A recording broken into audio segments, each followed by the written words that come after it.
In Search of the Balance. Wayne Dyer. He was an American psychologist and writer of spiritual growth books. In Search of the Balance. For Elizabeth Crow. 10,000 thanks for your magic and loving presence. Light up all pages of this book. For my brother David. We balance in the years. Difficult. I love you. 1. An infinity of forests sleep in the dreams of an acorn. Balance dreams with habits. True imagination is not a whimsical reverie, it is a heavenly fire. Ernest Holmes. The greatest achievement was first enduring. A time a dream. The oak sleeps in the acorn, the bird sleeps in the egg, and in the highest vision of the soul, an angel awake is agitated. Dreams are offshoots of realities. James Allen. One of the biggest imbalances of life is the disparity between your daily existence, with its routines and habits, and the dream that he carries inside. To have an extraordinary life. Satisfactory. In the appointment that starts this chapter, James Allen explains through poetry that dream is the magic kingdom from which the newly created life emerges. Inside each individual there is a unlimited capacity for creation. That Allen calls an awakened angel, that is eager to plant seeds for fill your dreams and your destiny. I could not resist including Ernest's quote. Holmes describing that imagination. Dynamic as heavenly fire. Both are invitations and reminders that needs to attend to that continuous fire, the dream that he carries inside. If he stops, you are important to live an existence balanced. How that appears. Imbalance in your life. That lack of balance between dreams and habits can be very subtle. No. Is necessarily revealed in the symptoms. Obvious signs of heartburn, depression, illness or anxiety. It's something I know. Most often experience as a constant unwanted companion, which continually whispers that you are ignoring something. There is a task or experience frequently no identified that for you is part of his existence. It may seem intangible, but you feel the yearning to be what I wanted to be. Feel there is an agenda hidden. His way of life and his reason for live are unbalanced. Until pay attention to that imbalance, that subtle visitor will keep tapping you to may he regain his balance. Think of a scale with a pan down and the other up, like a seesaw, with an obese child at one end and one skinny on the other. In that case, the extreme heavy that unbalances the scale is the overweight child, representing the daily behavior, work that performs, the place where you live, the people with the one that interacts, its geographical location, the books you read, the movies you watch, and the conversations that fill your life. None of those things are necessarily bad. The imbalance exists because the latter are not healthy for your life, they just don't fit what you had imagined it would be. When something is not healthy, it is not good. And in a way you feel that way. Maybe is convenient for you when you live a life based on appearances, but the weight of your dissatisfaction creates a huge imbalance in the only life he owns. At this time, he is perplexed with the ubiquitous and annoying feeling of dissatisfaction that does not eliminate, a feeling of emptiness in the pit of stomach appears when fast asleep and his dreams are filled with reminders of what I would have liked to be, but you wake up and again he insists on sticking to his routine. That gives you security. Their dreams.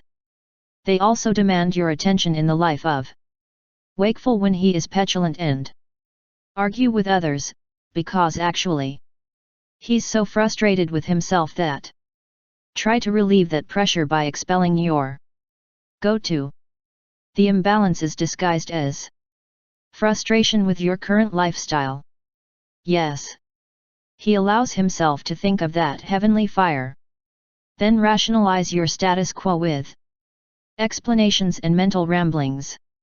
Who, deep down, knows that they are nothing more than excuses because you don't think you have the tools needed to get that balance.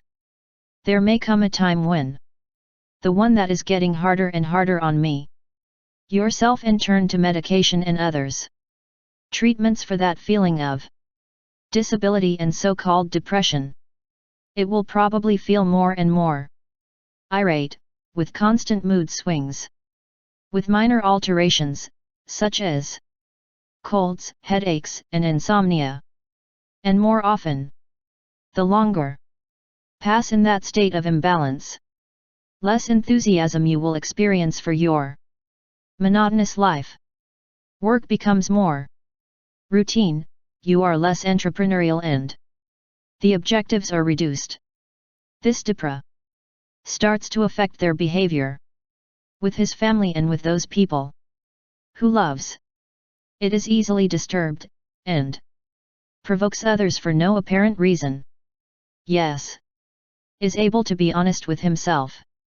Recognize that your irritability arises from imbalance with the great dream that has always had, and that at this moment it seems to escape him. When those symptoms emerge, subtle, it is crucial to explore the type of energy that you are contributing to the balance to create balance, or in this case, imbalance. The weight of anguish. You are nullifying your reason for being, but you is the only one who can rebalance the scale of his life. Then we offer some tools to help you regain a balanced life. We will start by recognizing what forms is being sabotaged. Mental energy that impossible, the demonstration of your dreams. Your desire to be and live with greatness. It is part of your spiritual energy. 4. Create balance in that aspect of your life. You must use the energy of your thoughts to harmonize with what you want. Its mental energy attracts what you think. The thoughts that honor the frustration will attract frustration. When says or thinks something like I can't do nothing, my life is out of control and I'm trapped, that's what it will attract, that is resistance to your greatest wishes. Each frustration thought supposes buy a ticket for more frustration. Every thought that tells you that you are trapped and that you accept is to ask the universe to send you more of that. Glued to stay glued. The most important tool for being balanced is knowing that you and only you are responsible for unbalanced between what dreams that should be your life, and daily habits that take their existence away from that dream. You can create a new alignment with your mental energy and instruct the universe to send you opportunities to correct that imbalance. When I do discover that the world of reality has its limits, but it's not imagination that lacks them. This limitless imagination, the seedling of a reality that has been asking screams to be returned to their surroundings. Balanced. Recover the balance. The goal of that principle is to create a balance between dreams and habits. The best way to start is by acknowledging the signs of his habitual behavior. Then you must change your way of thinking so that it is in balance with its dreams. What are your dreams then? What lives inside you that has never missing? What night light follow shining, even if it's just a flash, in your thoughts and dreams? Whatever it is, as absurd as it may be, result to others, if you want to restore the balance between your dreams and your habits. You need to make a change in energy. You are contributing to your dreams. Yes. Is unbalanced, it is fundamentally because it has allowed that, due to the energy you invest in your habits, these define your life. Those habits, and consequences of the same, are the result of that energy that has given them. In the early stages of the process, rebalancing, focus on your conscience, you get what you think, both. If you want it or not. Commit to think about what you want, and forget about impossible or difficult that may be. Achieve those dreams. Give them a place in the to be on the balance scale too. So to be able to visualize them and so that they soak up the energy you deserve. Thoughts are mental energy, they are the bargaining chip that must attract towards. Yes, with your wish. Must learn not to spend that bargaining chip in thoughts that you do not want, even if you are tempted to continue with your usual behavior. Its body can go on like this for a while, working the way it is trained, but meanwhile the thoughts align with your dreams. The famous 19th century writer Louisa May Alcott expresses that idea in a very stimulating. Far away in the sunlight they are my highest inspirations. I may not reach them, but I can look and see the beauty. Believe in them and try. Follow where they take me. It is possible to retrieve a appearance of balance between your dreams and their habits if we bear in mind the words of Mrs. Alcott, look and see, and believe in them. Words do. For an energetic alignment to emerge. On. Instead of focusing your thoughts on what it is, or what you have planned for your life, change and look and see, and believe firmly in what he sees. As soon as start thinking like this, the universe will do your part and work with you. Will send you precisely what you are thinking and believing. It doesn't always happen immediately, but as soon as initiates the realignment in its thoughts, you already start to be in balance. The habit of thinking about. Tune into your dreams. Oscar Wilde once observed that we are all in the gutter, but some of us look at the stars. This is a perfect example of what it represents. Align your vision and your thoughts to that are in balance with what you feel. It's meant to be a thought. As it is my intention to create a place for help disadvantaged children is in actually a message to the universe.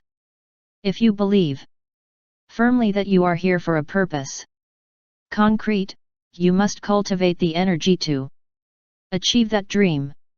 No matter what they are. The circumstances of your life. Your state. Current economic is not important when it's about pursuing your goal.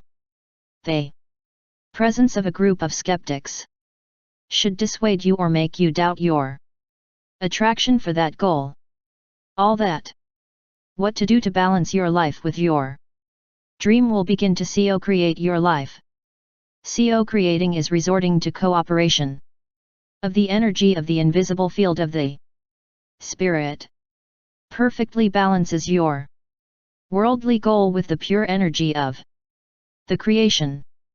Emulate that field of creation, being as similar as possible to him. It implies that you must be willing to contemplate yourself as a being in balance that attracts the conditions you want. Get. It is in the contemplation of that power where it really acquires the can. Reread that statement until is etched in his mind.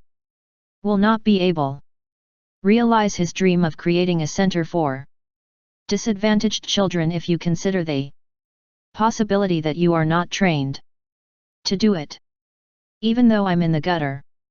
You have the option of looking at the stars, for what to think about them and reject them.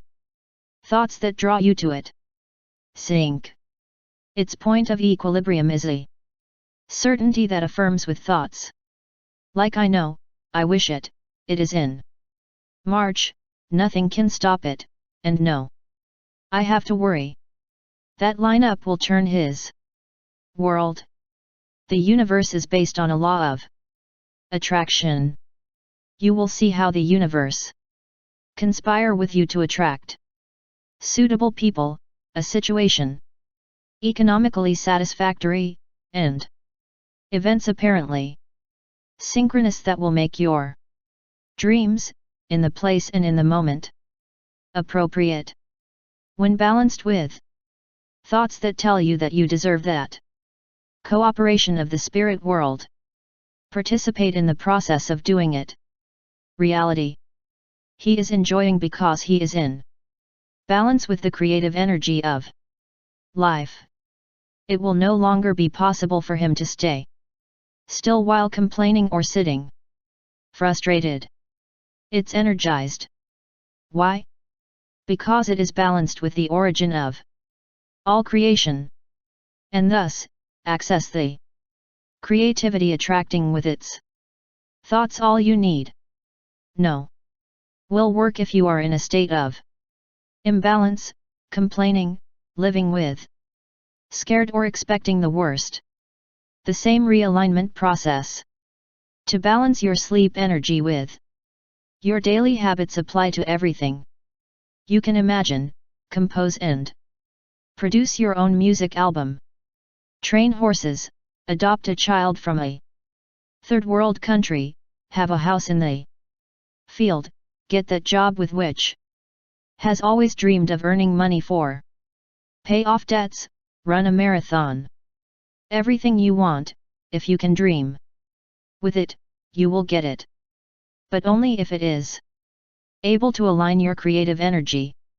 Internal, your thoughts, for what? Match your wishes. They thoughts that reinforce habits. Current, which do not conform to your wishes. They must be replaced by an aligned energy. No one has put it better than Jesus of Nazareth. Believe that you will receive and you will receive. Why doubt a so balanced wisdom? 2. Life is more to do than run faster. Balance your desire to enjoy life with his need to succeed. When you go further towards God, fewer mundane tasks will give you for perform. Ramakrishna. One of the symptoms that is approaching a nervous breakdown is to believe that one's own work is terribly important. Bertrand Russell. The key to balancing your desire for be at peace with your need to succeed, of feeling fulfilled and earning a living, lies in recognizing that stress does not exists. There are only people with stressful thoughts. It's like that. Simple. When you change your way of process the world, that same world, it also changes. Stress is an inside job. No. Can you fill a container with it? Because tension is not something physical or a object. There is nothing that you can point and say, there it is, that's stress. It does not exist in that form. Without embargo, 112 million person. In the United States they take medication to stress-related symptoms, including fatigue, palpitations, indigestion, diarrhea, constipation, nervousness, overeating, itching, nail biting, loss of appetite, insomnia, anxiety, irritability, panic, mood swings, memory lapses, inability to concentrate, ulcers, obsessive-compulsive behavior, heartbreak, and so on, a list almost endless. And they are all caused for something that does not exist in the physical world. Being unbalanced due to stress makes us one of those millions of person needing medication to control symptoms earlier listed. It means that it is often you feel exasperated because you never enjoy the life that so much work has cost him to get. Often feels like life has passed, advancing on an endless wheel. All the pressure of working and striving can bring you many worldly compensations, but at the same time do you have the feeling of not going absolutely nowhere. If this sounds familiar to you, then must begin to reconsider ways to process thoughts about your life and your work, and try to free yourself from symptoms of stress seeking a higher balance. Get the balance no necessarily requires a change of behavior. Can certainly drive stress reduction activities such as meditation, exercise, walks, beach, or whatever works best for you. But if you insist on getting more, on beat someone, to win at all costs, and to live faster because he thinks that way, it must be, it has every chance of attract the vibrational equivalent of that thought in your life, even if you practice yoga and do a headstand every day while recite mantras. Stress reduction. Demand realignment. We become what we think. Throughout the day, we become how we think along of the day. To measure the weight of your thoughts, you need to think about vibration and energy. Let's suppose has a high frequency desire to be a person without symptoms of stress. Let's give that thought a 10 in a scale of 1 to 10, where the lower energy thought of 1 represents a nervous breakdown, and on the 10th a peaceful and wise dominion. Next, you should look at the thoughts you have that confirm your desire for a peaceful and stress-free life. Thoughts like, I am overwhelmed. I never have enough time, there is so many people demanding things from me that I don't even have time to think, I have so much to do that I don't know where start, I feel pressured by the need to earn money to pay for bills are not balanced and gentle. Those thoughts are resistant energy that counteracts the desire for a quiet and stress-free existence. On other words, they are not aligned and therefore both are unbalanced.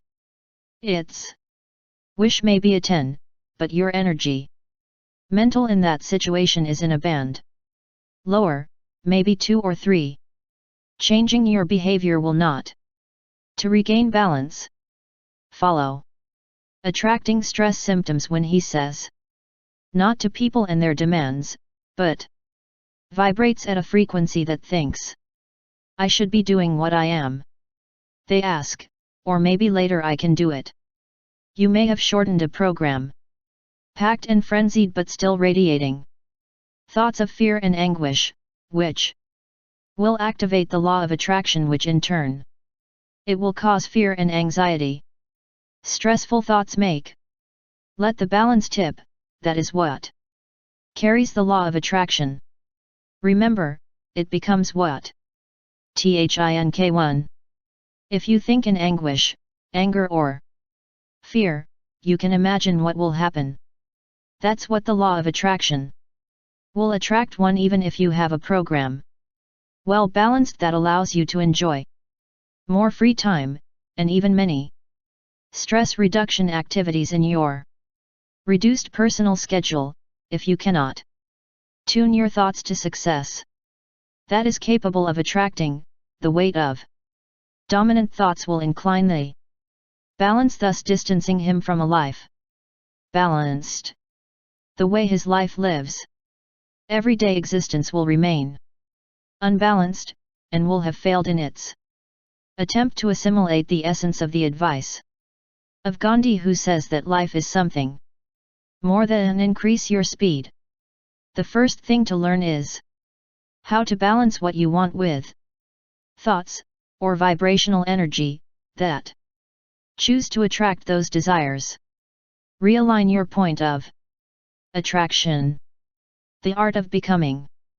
This is one of my favorite quotes from my teacher in India, Nisargadatta Maharaj. There's nothing to do. Only be. Do not do anything. He. Do not climb mountains or live in caves. I don't even say be yourself. Because you don't know yourself. I only know. This idea may contradict everything. What they have been taught and how they have lived up to this point, but let it sink in you. If the inventory of ideas and rules that define his life has contributed to be you one of those who resort to medication to cope with stress that is not exists, you can certainly afford to think a little on it. When I take to the practice the principles for tuning into a vibration that matches your desire for a quiet and peaceful life, it will be more aware of your thoughts. They literally determine who you are.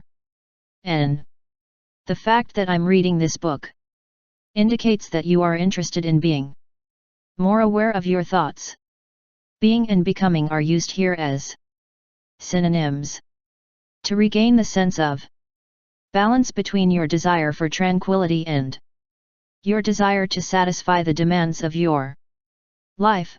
Must practice becoming, and be the vibration you want. Be peace. Peace is not something you receive in the end. When you slow down your life, peace is what you are capable of being and contributing to all the encounters and events in the waking moments of his life. Most of us fought a endless mental battle with everyone, those we meet. Being calm is an internal attitude that you can enjoy when you have learned to silence your incessant inner dialogue. Being calm does not depend on characteristics of its environment. In counted occasions is related to what think the people around him, or what does. A noisy environment is not a requirement. San Francisco puts it better than make me an instrument of your peace. On other words, Saint Francis did not ask God to give him peace, but guidance to be more like the peace that I believed. It came from God. Being calm is not the same as seeking peace. This principle does not consist simply in choosing thoughts calm when you feel edgy and anxious. I propose that you imagine a container within himself, of which all your thoughts flow. Inside the container, at its center, imagine the flame of a candle. Has to commit to that flame, that is found in the center of the container that contains all your thoughts, never will blink, whatever happens before you, as terrible as it is. That's his vessel of peace, and only thoughts gentle can fan the flame of the candle. It is not about changing your thoughts as well as learning to be an energy of peace that illuminates I walk and attract thoughts and beings peaceful and harmonious. In this way, will become a being of peace. Obviously, you must take with you that inner container wherever it goes. When someone tries to pressure you somehow, when you feel hazy, or when situations arise that previously cause you distress or bellicosity, you can call on your flame inner peace and try to continue turned on. That's to be the peace you want. For himself, is to offer a vibration that matches your desire to be an individual, calm and cordial, in flirting with a person suffering from the disease. Try to speed up life. Already has checked the result of madness, and Also notices symptoms of stress in practically every person with found. As a being of peace, you will exercise great impact on the people who are near you. It is difficult to be very stressed in the presence of someone who has chosen to be peace. Peace is an energy, higher and faster acting. When he is at peace, his very presence will make that considerably reduces the restlessness and tension of those who surround. In fact, that state produces measurable energy pheromones that emanate from you. They affect others, who become more peaceful beings without realize the transformation that occurs. The secret of that principle to regain balance in your life is be the peace and harmony you want. No. They can get them from anything or anyone. Let's see, don't you think you're ready to take the wise advice of Nisargadatta and just be? Work. Becoming that being with the light inside a stable candle flame. These are some exercises to get you started to be and become a person peaceful. Wish for others, even with more intensity, the peace that he wants for himself. Spread peace wherever you go, imagining that in the container of his the interior only harbors thoughts of peace. Offer those energies whenever you can. Become a peacemaker with your co-workers, with their relatives, and especially with people with who maintains a relationship based on the love. Put aside your ego, so that you don't can extinguish the flame of your candle. Then offer a new thought of that light to someone who normally discusses and does not maintain a good relationship. You're right, I'll think about it. Oh, thank you for giving me your opinion. I have been interested in what have you said? These claims may initially surprise the receiver, but you are practicing becoming a being of peace. Giving what you want. Ask. Use the words of St. Francis. To ask to become peace, make me a instrument of your peace. The act of asking. Even if I don't get an answer immediate, it will upset the balance and will help to become the peace that you want. Once you have ordered, you will see that you receive more easily than there was. Course. It is a process that consists of put aside your ego and allow the higher and more spiritual energies push you towards your goal, to become in a more balanced being. Reduce the gear. Take your time. I urge you to reproduce the quotations from Ramakrishna and Bertrand Russell listed at the start of this chapter. Stick them where you can. Watch them constantly and let them form part of his being. Your job is not so important, your mundane tasks are not so important. Make your absolute priority in life to be in balance with the origin of creation. Be thoughtful in his slowed down time and invite the divine to be part of your life. Be the peace you want supposes. Become a relaxed person, whose break-even point does not attract symptoms of anxiety or stress. Make deliberate efforts and conscious to slow down, relaxing your mind. Spend a little more time to enjoy life in this planet. Be more contemplative when looking in the stars, in the clouds, in the rivers, in animals, in storms and in the nature. And then extend that same loving energy slowed down at all persons. Start with your family. Spend a few more hours playing with your children, to listen to their ideas, to read them a story. Go for a walk with your loved ones, dear ones, and tell them how important they are for you. Extend that perspective Decelerated exterior at work, in your community and even strangers. Make a deliberate effort to give in to someone your place in line instead of rush to be the first. Be aware of your efforts to become the peace you want and live in balance, even while driving. To the slow down your thoughts and decide to enjoy life more, stop the car at an amber traffic light instead. To accelerate. Drive, and drive. Conscious, at a relaxed pace instead of do it frantically to get a pair minutes before. Let others be. Enter traffic being courteous before legal. These are ways to start the realignment process. Be aware of his desire to be at peace, and then match your thoughts of the moment present to that desire. It will become in a be more compassionate without pretending. Simply because you have tuned your inner world with your desire to be in balance. You will discover that your body is feel more balanced while chasing that magnificent surge, because you will experience fewer symptoms of stress.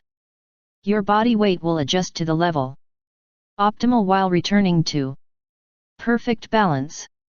Your skin will reflect the balance and the peace you are acquiring. Your digestion will return to normal without pills help.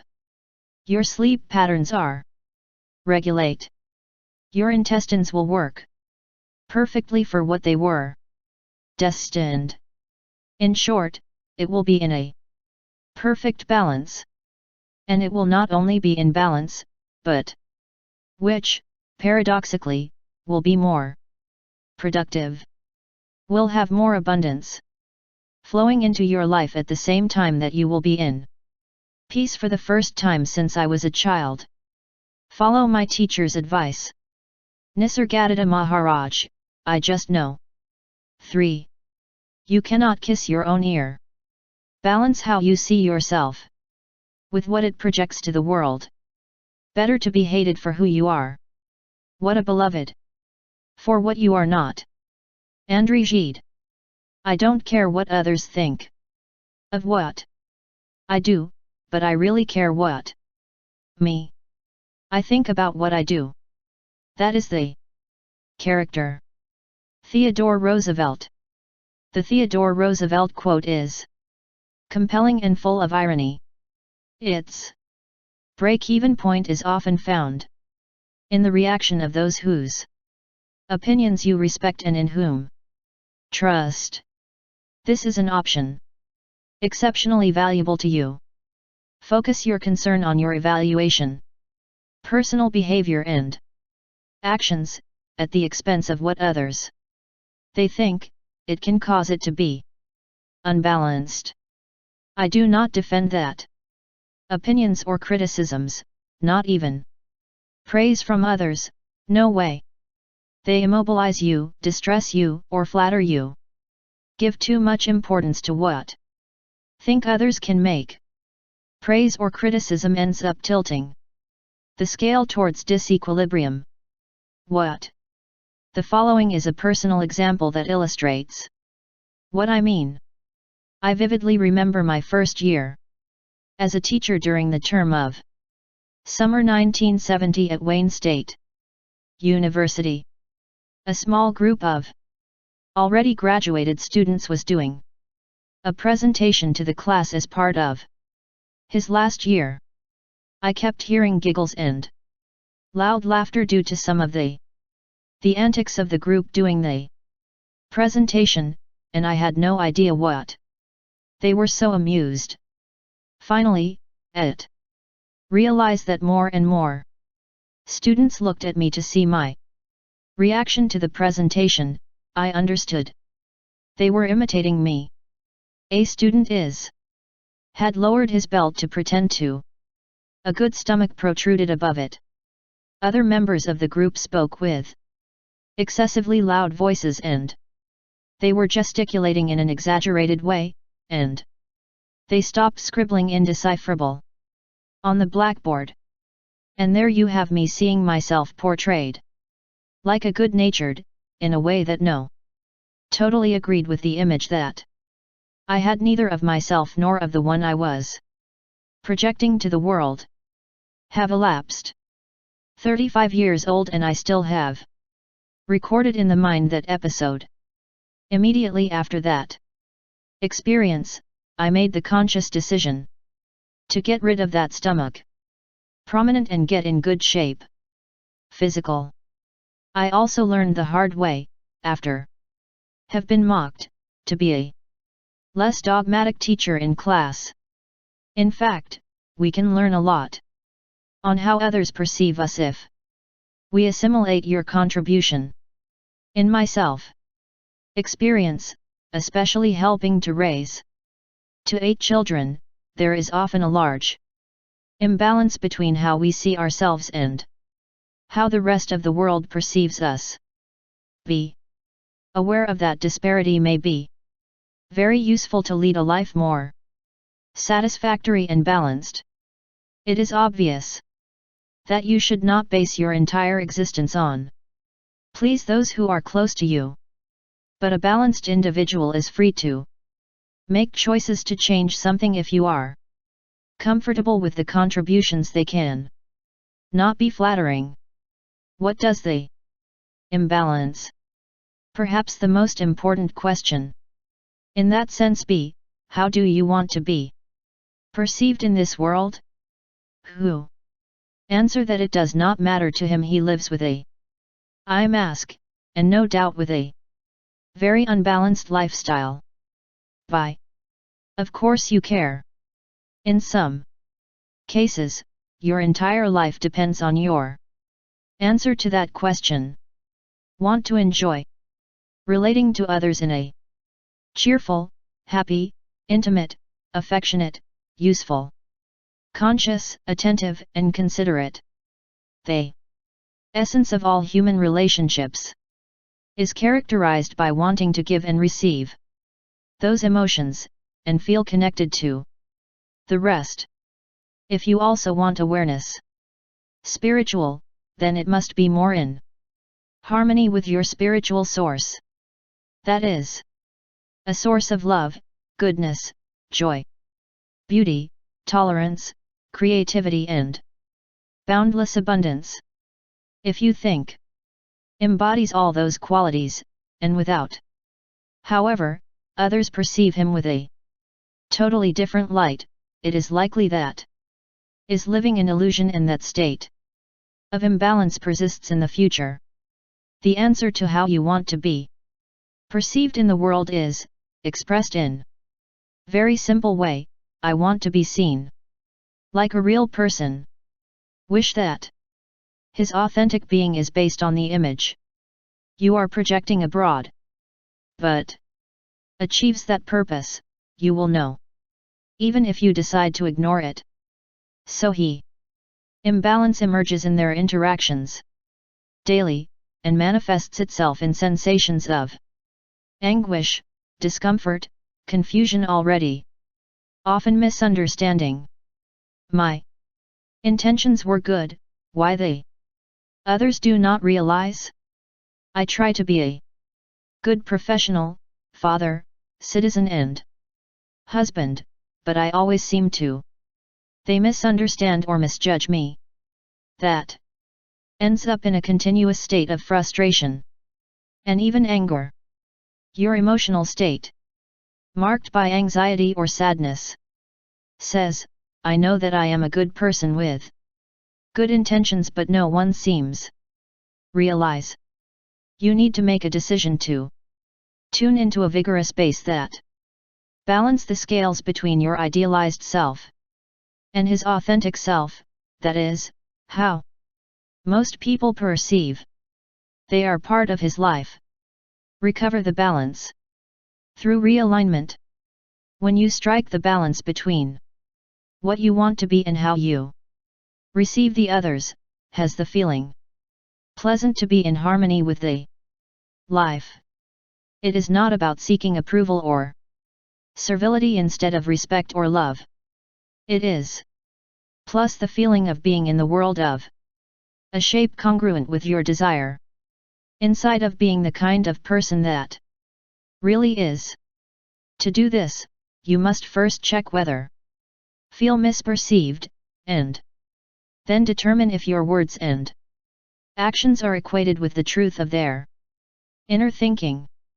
Finally, and almost automatically, this review of alignment will give you a reading that tune into what you project into exterior with what you want to express inwardly.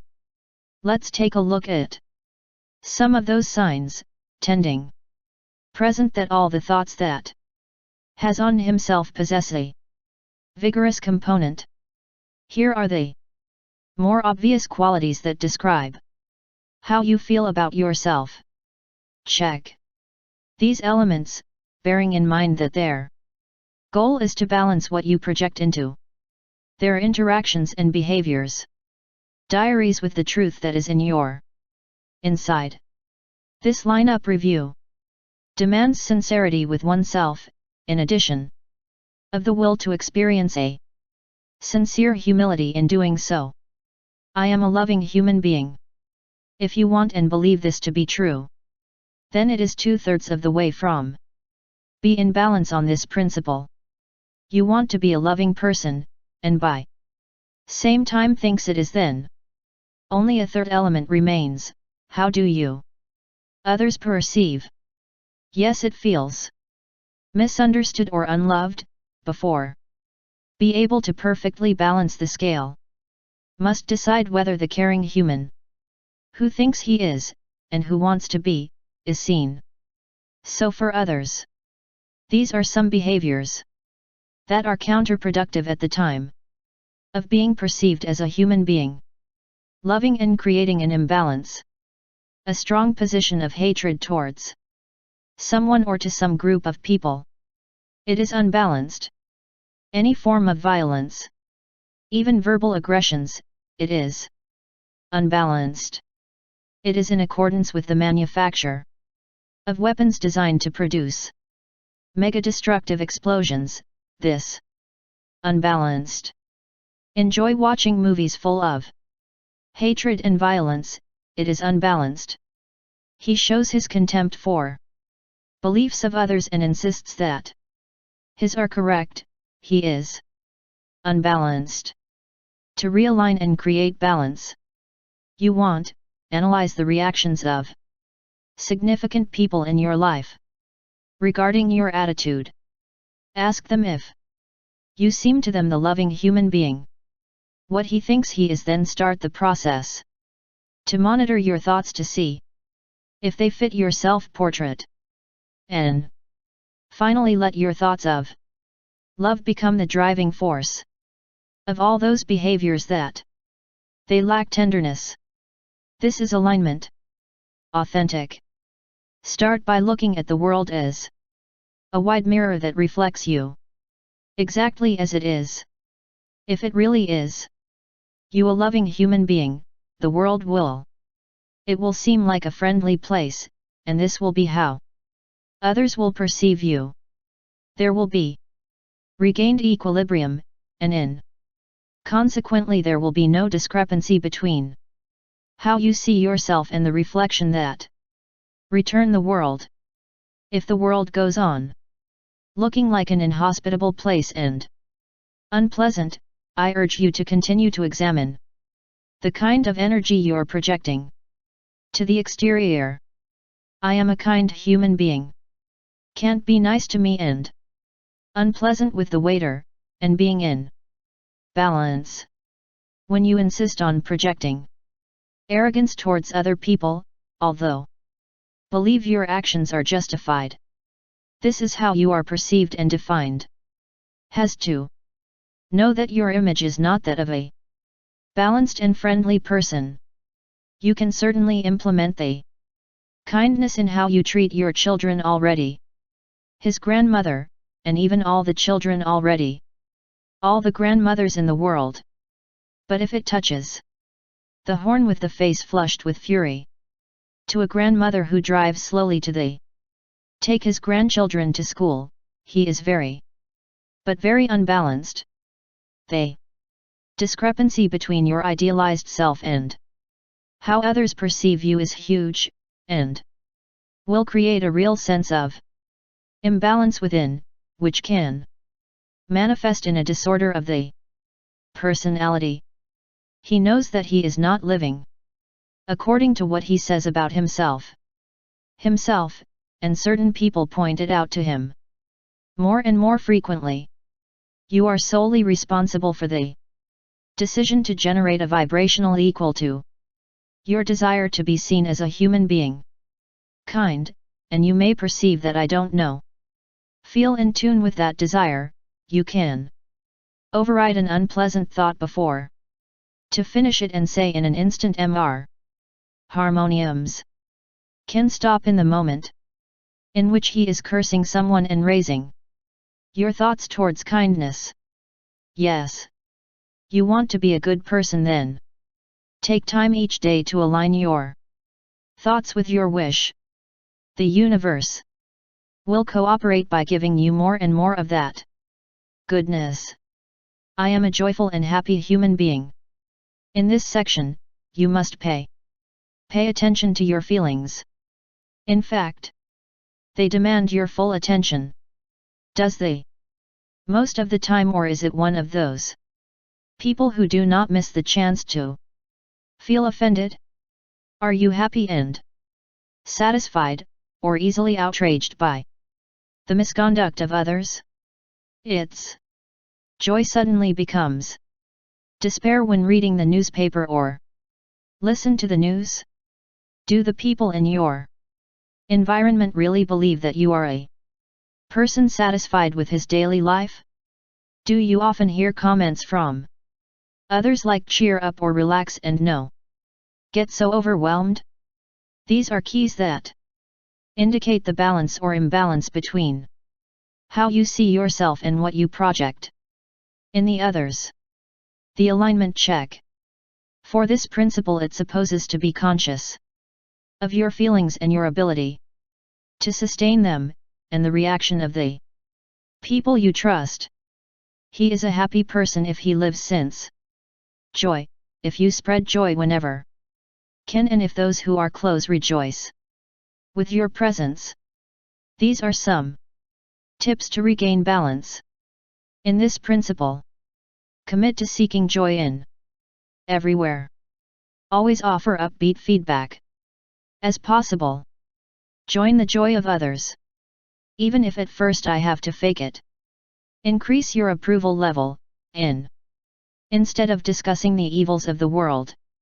Take advantage of any opportunity to radiate joy. If you can make joy a way habitual of responding to the world, will regain the equilibrium of the balance of how it looks and how others perceive his attitude of gratitude towards the life. If you project an energy that endanger the feelings of others, if you do make them feel uncomfortable and this causes not wanting to be with you, it means that is unbalanced. If you are not clear the effect it has on others, look for those who are willing to be honest with you, and find out if the perception he has of himself equates to what they think. I am a tolerant human being. If you really are tolerant, never establish classifications or generalizations with people like old, uneducated, 15-year-olds, conservatives, liberals, and so on, successively. A stereotype is a judgment. You can't be tolerant and critical at the same time with the different people's behaviors, how they speak, eat, dress, interact, dance, or with any other activity. Yes. Believes he is tolerant but acknowledges that has a tendency to generalize and judge. It is unbalanced.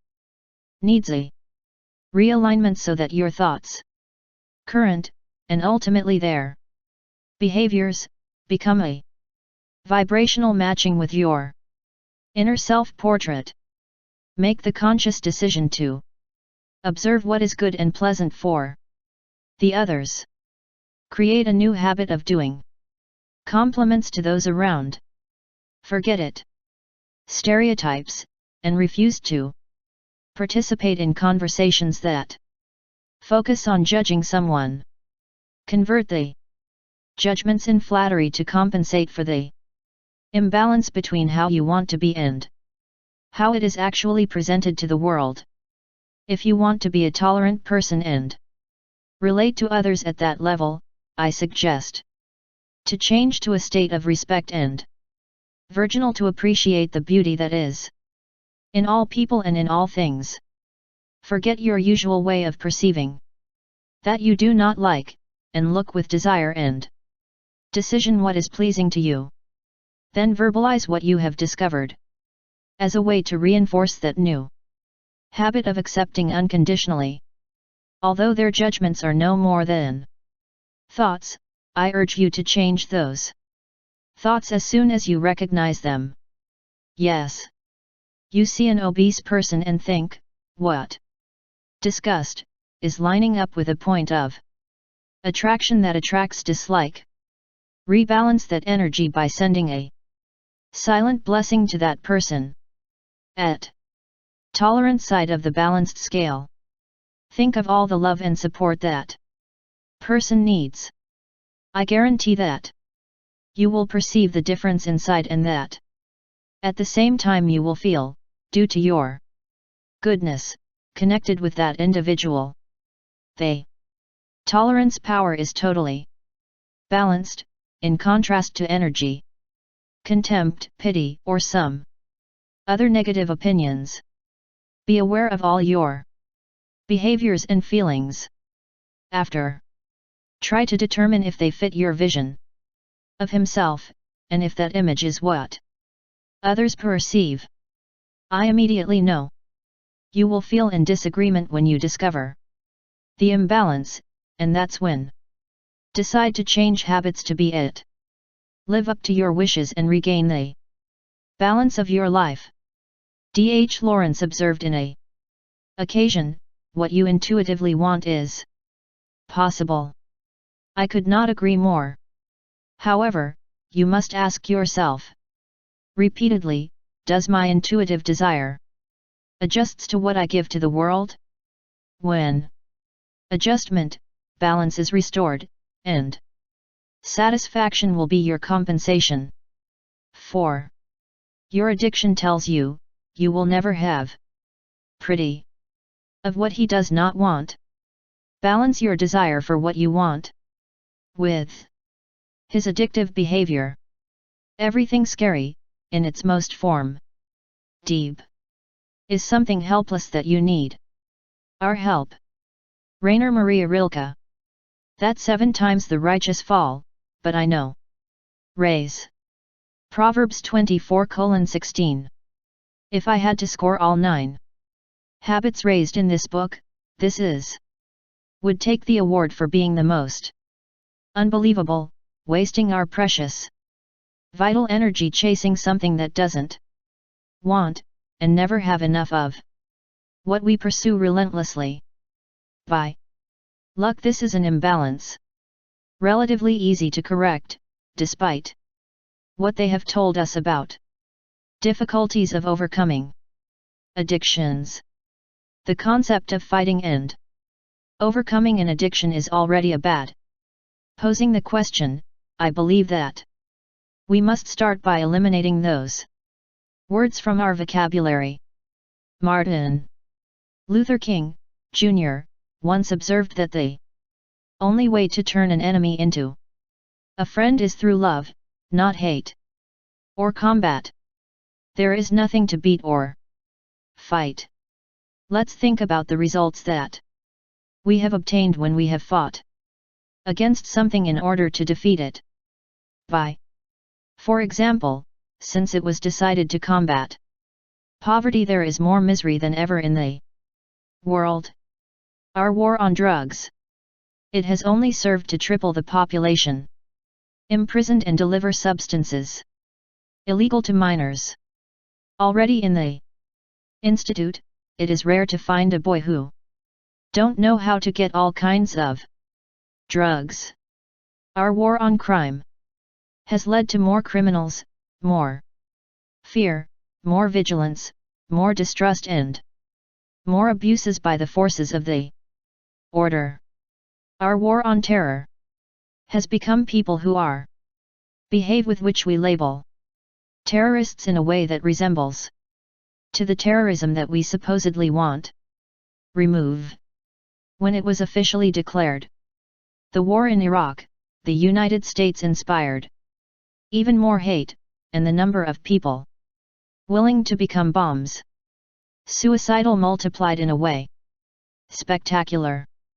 And our war against him, cancer, obesity, and hunger either has managed to remove those blemishes. This is the reasoning that supports what that I just affirmed. In this universe, we live in an energy system that it works according to the law of attraction. It is, say, we become what we think during the day. If we think of what we hate, that's an energy that we are offering our wishes on.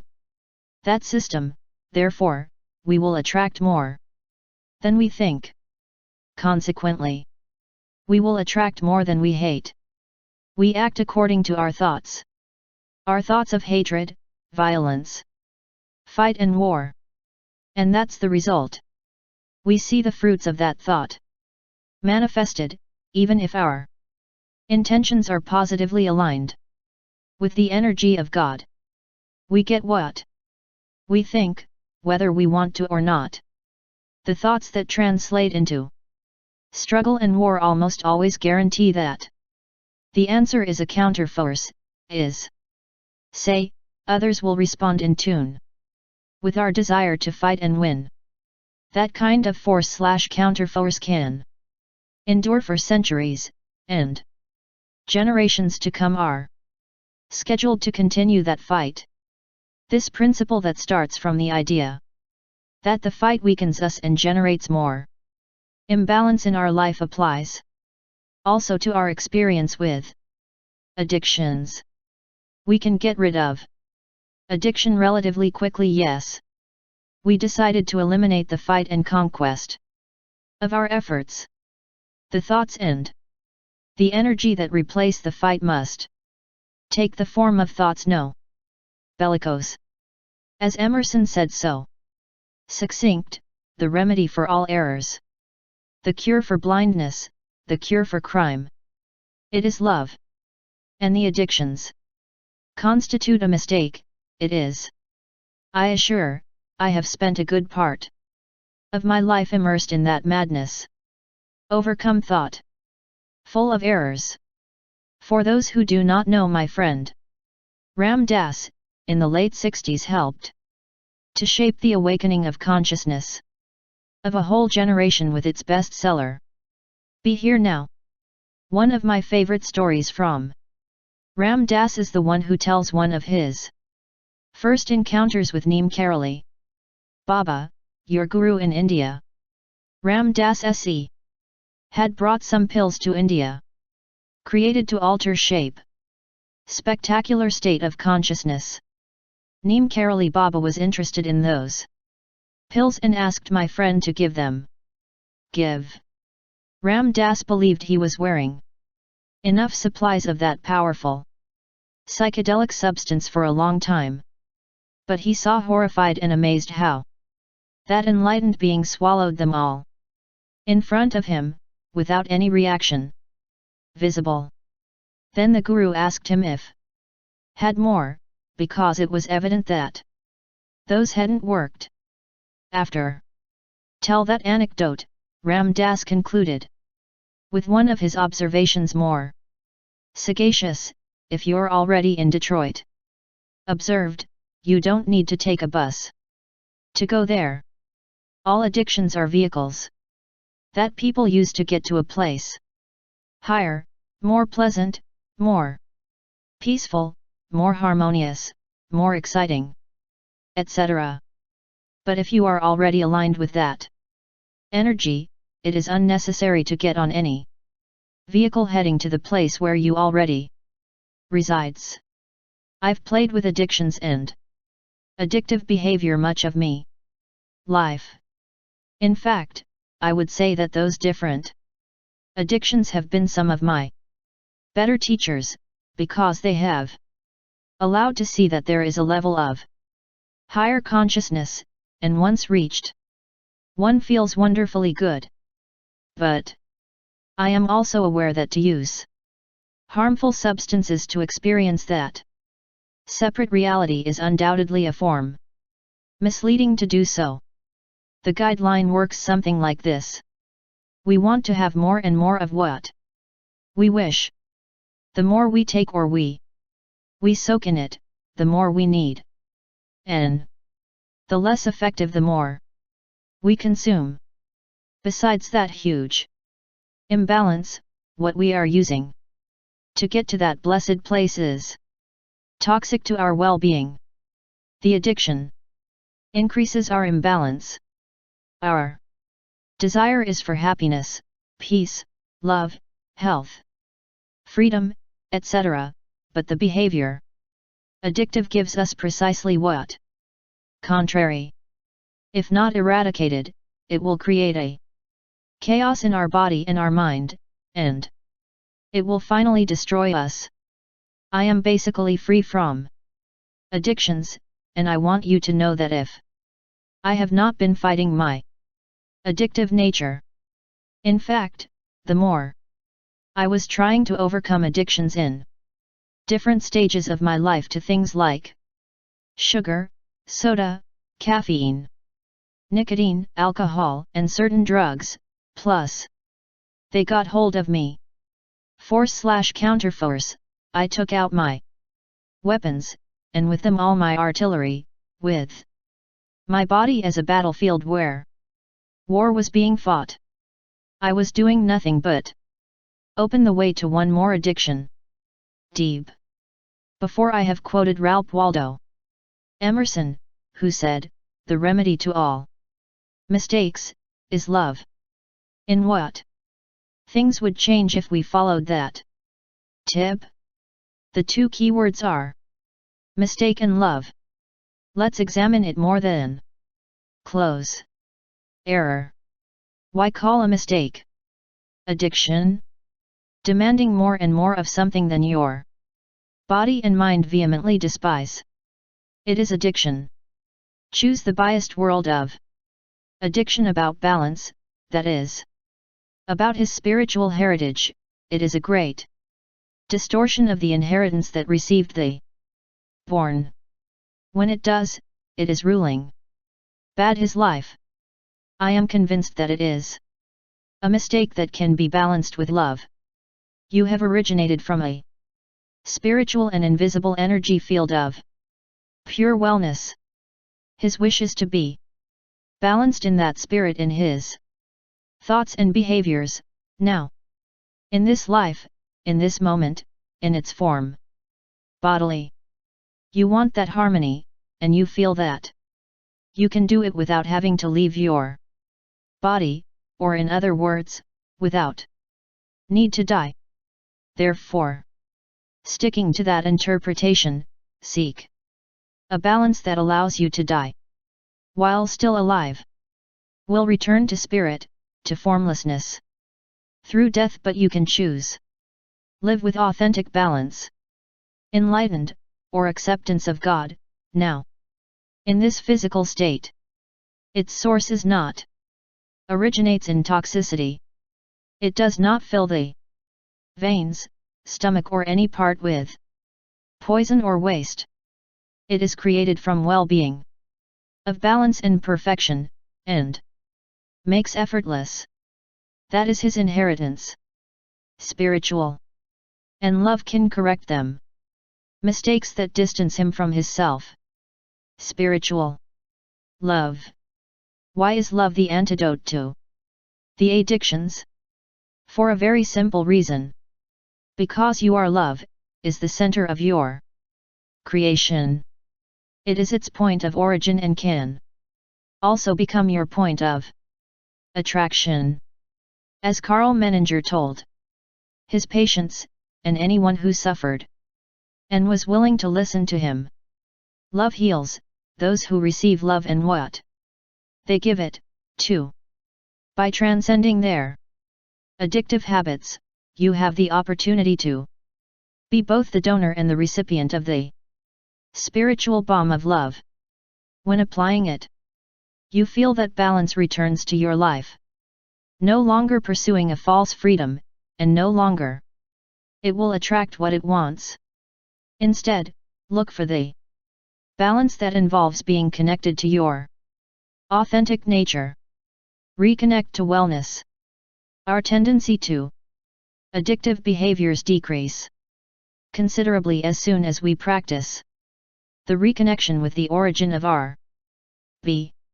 Many books have been written on how to overcome addictions.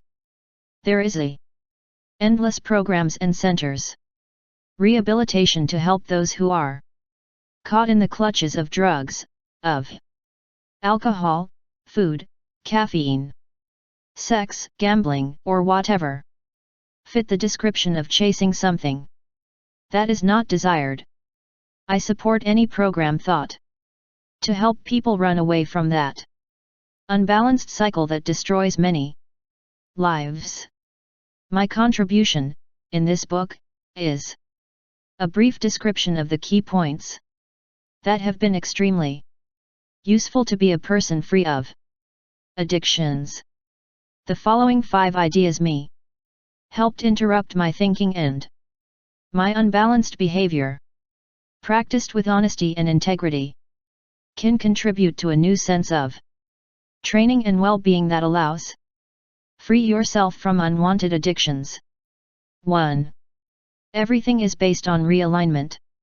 It is the first because when practice seriously no longer want to chase what you don't want at the expense of what wants, longs to live in harmony and wishes wellness. It comes from well-being, so you just need to choose thoughts that tune into your foundations to find a way to be back aligned. Pray often and silently there where you are and whenever you can. Customize and vary prayers as this example derived from the prayer of Saint Francis, make me an instrument of your wellness. See always summoning the energy of well-being from its source. Spiritual. Think like an animal that he would never go after what he doesn't want. Why? Don't birds hunt butterflies? Because they are poisonous. Have you heard ever of a robin that follows a therapy to overcome your desire to eat butterflies?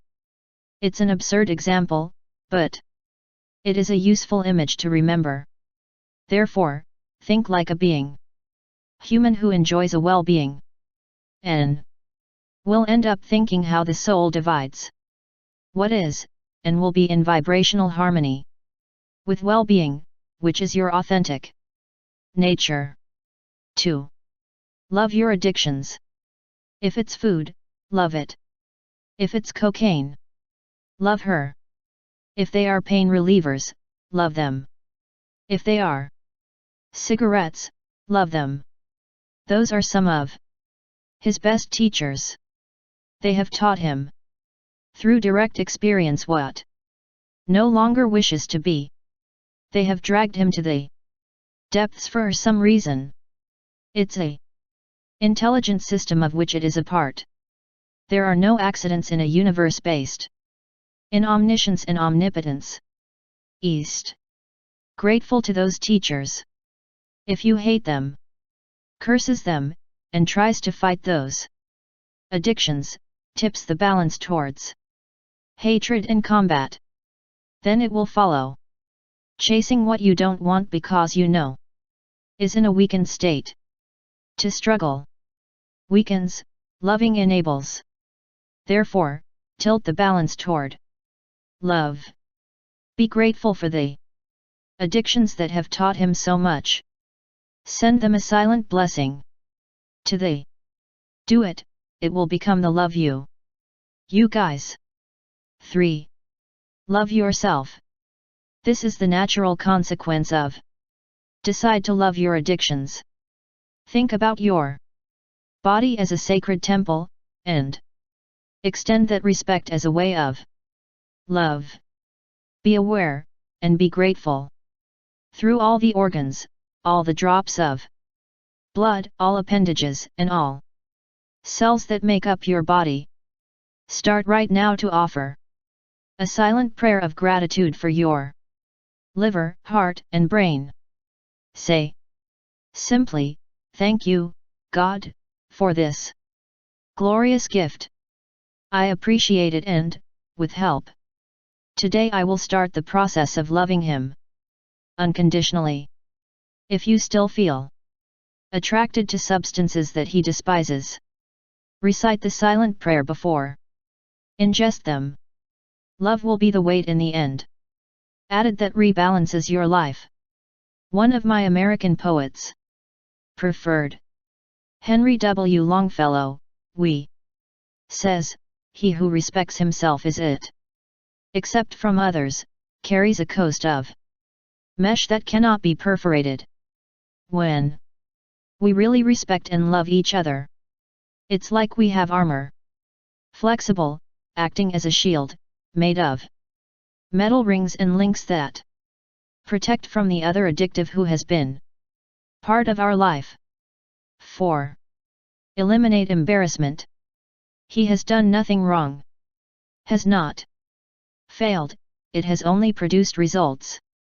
It is not about the bad behavior that has had, but what it will do with the results it has produced. If you choose shame and guilt, is choosing the only emotional reaction that it disables you more than anyone else. Whatever your current situation regarding of addictions, everything is fine. He has suffered trauma, disappointed those people he treated badly, had to get to those extremes. I needed that energy, unbalanced, that will help you. Generation of other energy that will lead to a higher place where is heading right now. It remains a divine being in the eyes of God, despite the weaknesses that you feel you are not deserving of love of the Almighty. I needed all those experiences. And now what are you thinking? In leaving it behind and recovering its source. Spiritual wellness, forget about the shame, it will be nothing more than a hindrance and will send you back to that world. Absurdly unbalanced, where you can never get enough of what you don't want. 5. Live with a new knowledge. Finally, create a space in your interior, a private place where only you and God agree. In that space, inside, paste the words "I know." This is your invisible connection with God, where purity and well-being define your new me addiction-free. Although many people distrust you and remember how many times in the past you have been unable to keep His promises. That is your knowledge space. From that impassable space, ask God for guidance. Ask Him to ecstatic energy of purity and well-being flow directly to your heart. If you suffer a slip, immediately retreat to that knowledge space. Forgive yourself and see yourself surrounded by God's love, keeping Himself in balance again. Me. I have lived that experience, and I can promise to provide you with all guidance, direction, and strength you need, and you will get what you want instead of what does not want. Overcome the imbalance of the addictive thinking begins and ends with the awareness that, with the help of your source, has everything you need in that very moment to end his imbalance. As reminds us of a ancient Hindu saying, God gives food to all the birds, but don't put it on the nest. Realign with God and fly without Him. Weight of addiction. I promise to be In balance and addiction-free is a lot more exciting. 5. It is not what you eat, is what you believe about what it eats. Balance your desire to feel good with his body, with what you feed him and how. Exercise. If we passionately believe in something, still, it does not exist, we create it. The non-existent is everything that we have not wished. Enough. Nikos Kazantzakis. Don't leave your body. This is the house of God. Take care of it, only in this body can experience be. Bye-bye. Nisargadatta Maharaj. Your beliefs reflect current health of your body, as well as your diet and exercise regimen. If you want a body healthy but his behavior is little healthy, it is evident that it will be unbalanced. But even more revealing are the thoughts and beliefs that has about your health. Obviously, like all the world, you want to be in perfect health. Let's put that idealistic wish last step of an imaginary staircase of 10 rungs. There, at the apex of its wishes concerning health, is your longing for a body that is healthy and with the one that feels good. Let's see, visualize that 10-rung ladder having present these two questions. 1. On which rung of the ladder are there behaviors in relation with your desire for 10 rungs? 2. On which rung of the ladder are there beliefs about their behaviors in relation to your wish of 10 rungs? I have done the calculation with someone that he is overweight, and that he is so little fit to climb a few sections of stairs will take your breath away. That person is contributing energies of second step to a wishes of 10 steps. In other words, they are very unbalanced. The same can apply to people who suffer many attributable physical illnesses to lifestyle, such as ulcers, hypertension, indigestion, palpitations, heart, etc. Create a balance in which you can sincerely say that your body is enjoying an optimal level of health and who is grateful to live in the glorious house of God means taking new decisions about the two questions I have raised. You will be surprised to know that I am not suggesting a radical change in diet or that you make an exercise program designed to an athlete or a marathon runner, although they are not disposable for that reason. No. I am proposing a realignment, radical energy of beliefs that has on the desire of the 10 rungs. If you are overweight, you are out of shape and unnecessarily suffers from diseases physical that are related to the lifestyle. That radical idea that I have exposed may require a lot determination on your part to overcome their disbelief. Get started right now. Reread the title of this chapter. It is strange to think that your diet or lack exercise are not responsible for his health. Maybe it has to do with what you believe. The second quote that appears at the beginning of this chapter is from the author of Zorba the Greek. Zorba is one of the characters in most passionate fiction ever created, housed in a body that it was not exactly the dream of any athlete. Nikos Kazantzakis encourages us to passionately believe, because from that belief will manifest desire. The desire of the 10 rungs to enjoy life in a healthy body will manifest when you want it bad enough. And so it is precisely how you can correct the imbalance that has an extreme leaning towards the ground with behaviors and beliefs that are diametrically opposed to what you want. Rebalance your health. Rebalancing your beliefs.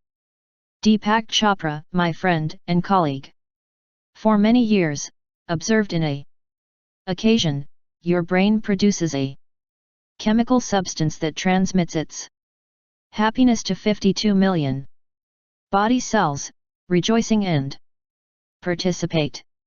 Imagine yourself as if was about to enjoy ice cream, fruit or a piece of cake. Birthday. Are you happy, or do you feel guilt and apprehension before taking the first bite?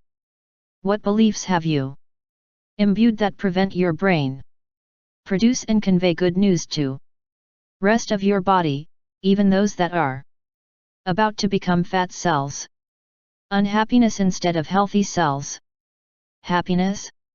As difficult as it may be to accept, it is more important that you change and examine your beliefs about what you eat and how lives that the activities themselves of eating and exercise. The mind-body connection has been clearly determined in medical and scientific research.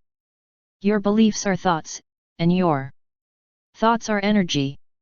If it has convinced that what you are about to doing will have a deleterious effect on your body, is doing precisely what Kazantzakis proposes: believe passionately in something that has not yet exists.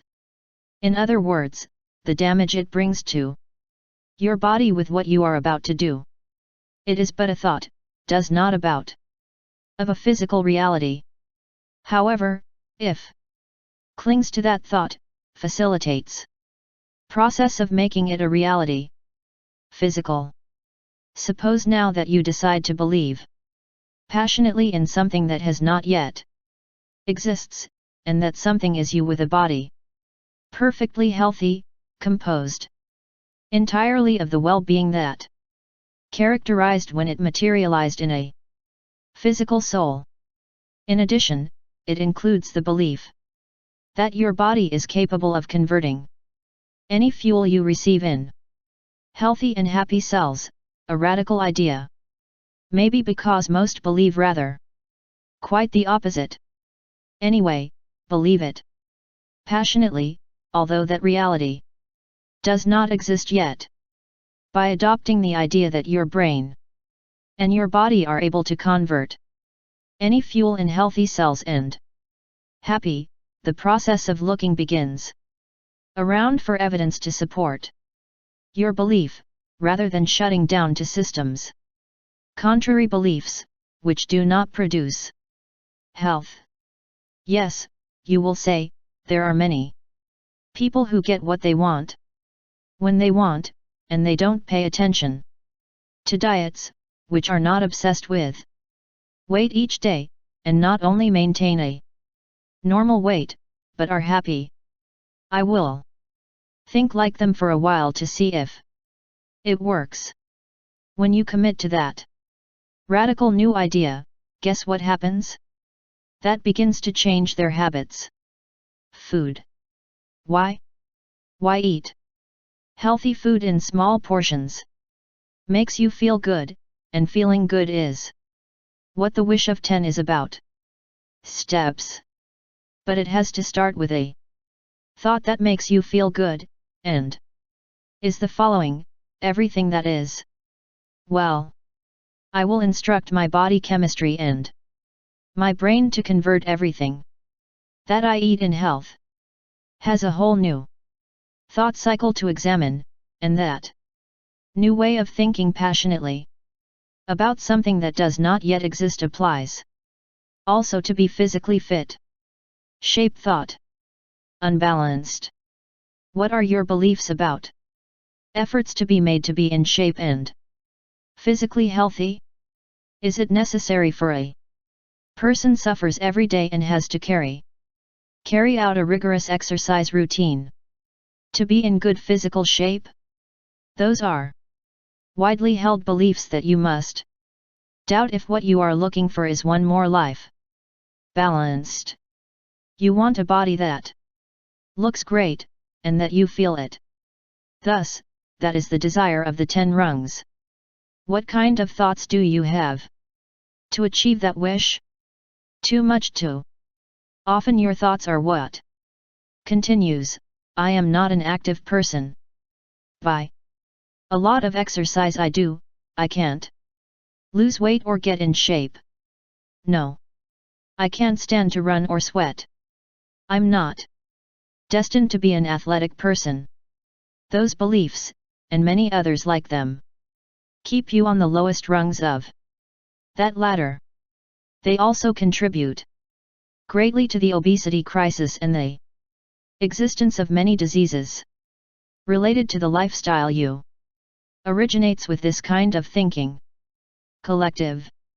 When you change your thoughts, and what you believe about what is possible for you, change everything, even your physiology.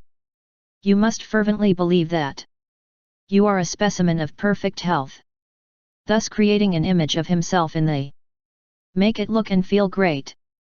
Yes. Take that image with you wherever you want. That you go and passionately believe in your will actually achieve a total change. Now the inner dialogue will sound more or less like this, I am heading towards health. Perfect. I feel no shame or guilt of myself or my behavior. Yes. I want to be a sofa warmer, I'll be a heat sofas healthy, slim, and handsome. I like my body. I will take good care of it. Because it houses the sacred being that I am. When I start the new ritual of changing the way your body looks, this switch too has been immersed in a society telling you how you should feel about your body, a business-based society. Commercials who want to profit of your personal dissatisfaction. What they say is that if it is not like a supermodel, you must feel remorse. This is how eating disorders begin. Obesity and physical constitutions weak. If you swallow that brainwashing, collective will be placed at a point of great imbalance between your desire to have a healthy body that makes you feel good, and the disappointing behaviors, diaries that lead to poor health. Already feeling exhausted and out of shape. Remember that it becomes what? Think.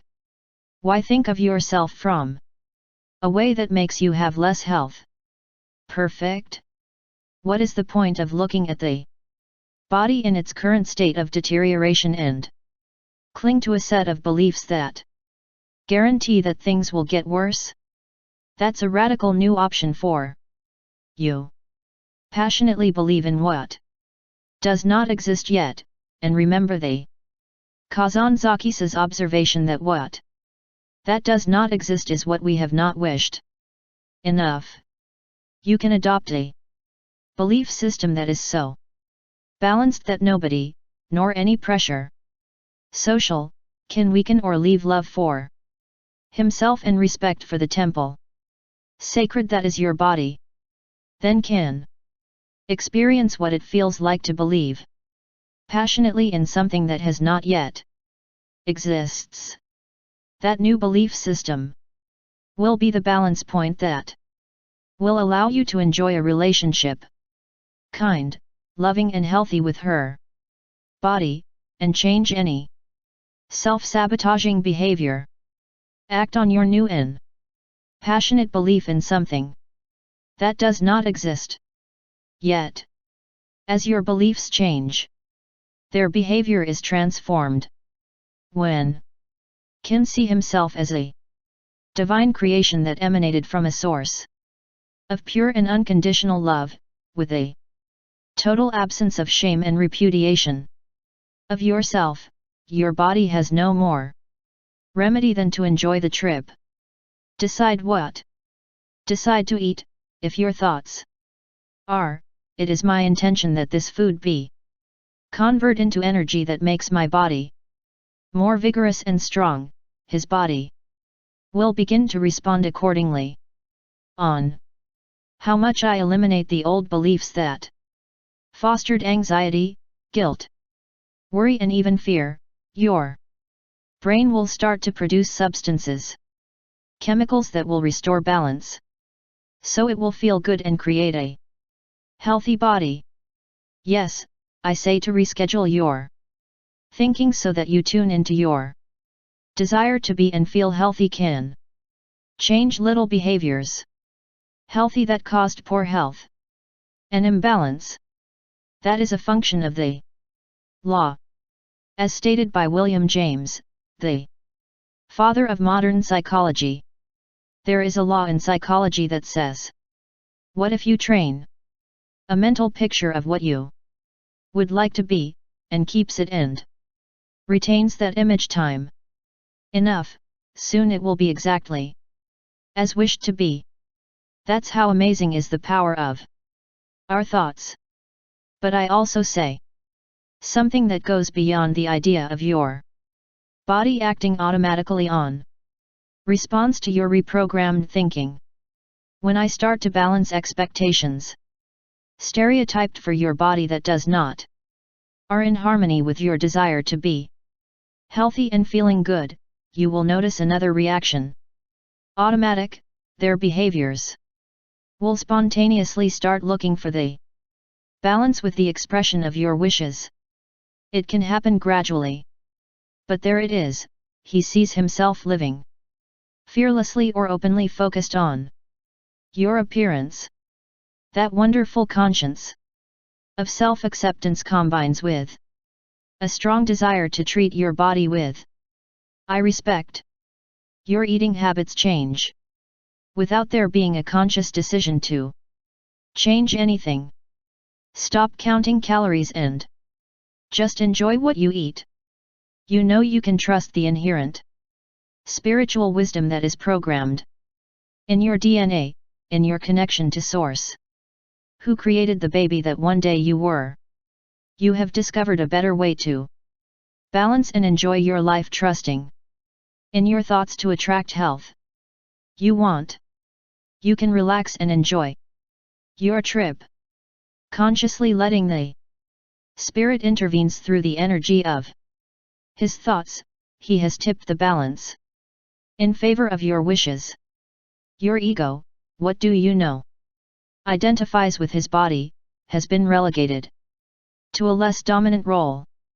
The spirit does not have excess fat, does not suffer indigestion, hunger pangs or habit of eating too much, and there it is, where you have now decided to place yourself. You are choosing thoughts that are in harmony with their original spirit. And in doing so there is no room for unhealthy behaviors. It's in peace with your thoughts, and believe that everything what you do can become a healthy reaction, so it will adopt the same new and automatic response in your approach to exercise and physical well-being. Your imaging process, newly balanced internal, confirms the statement of William James.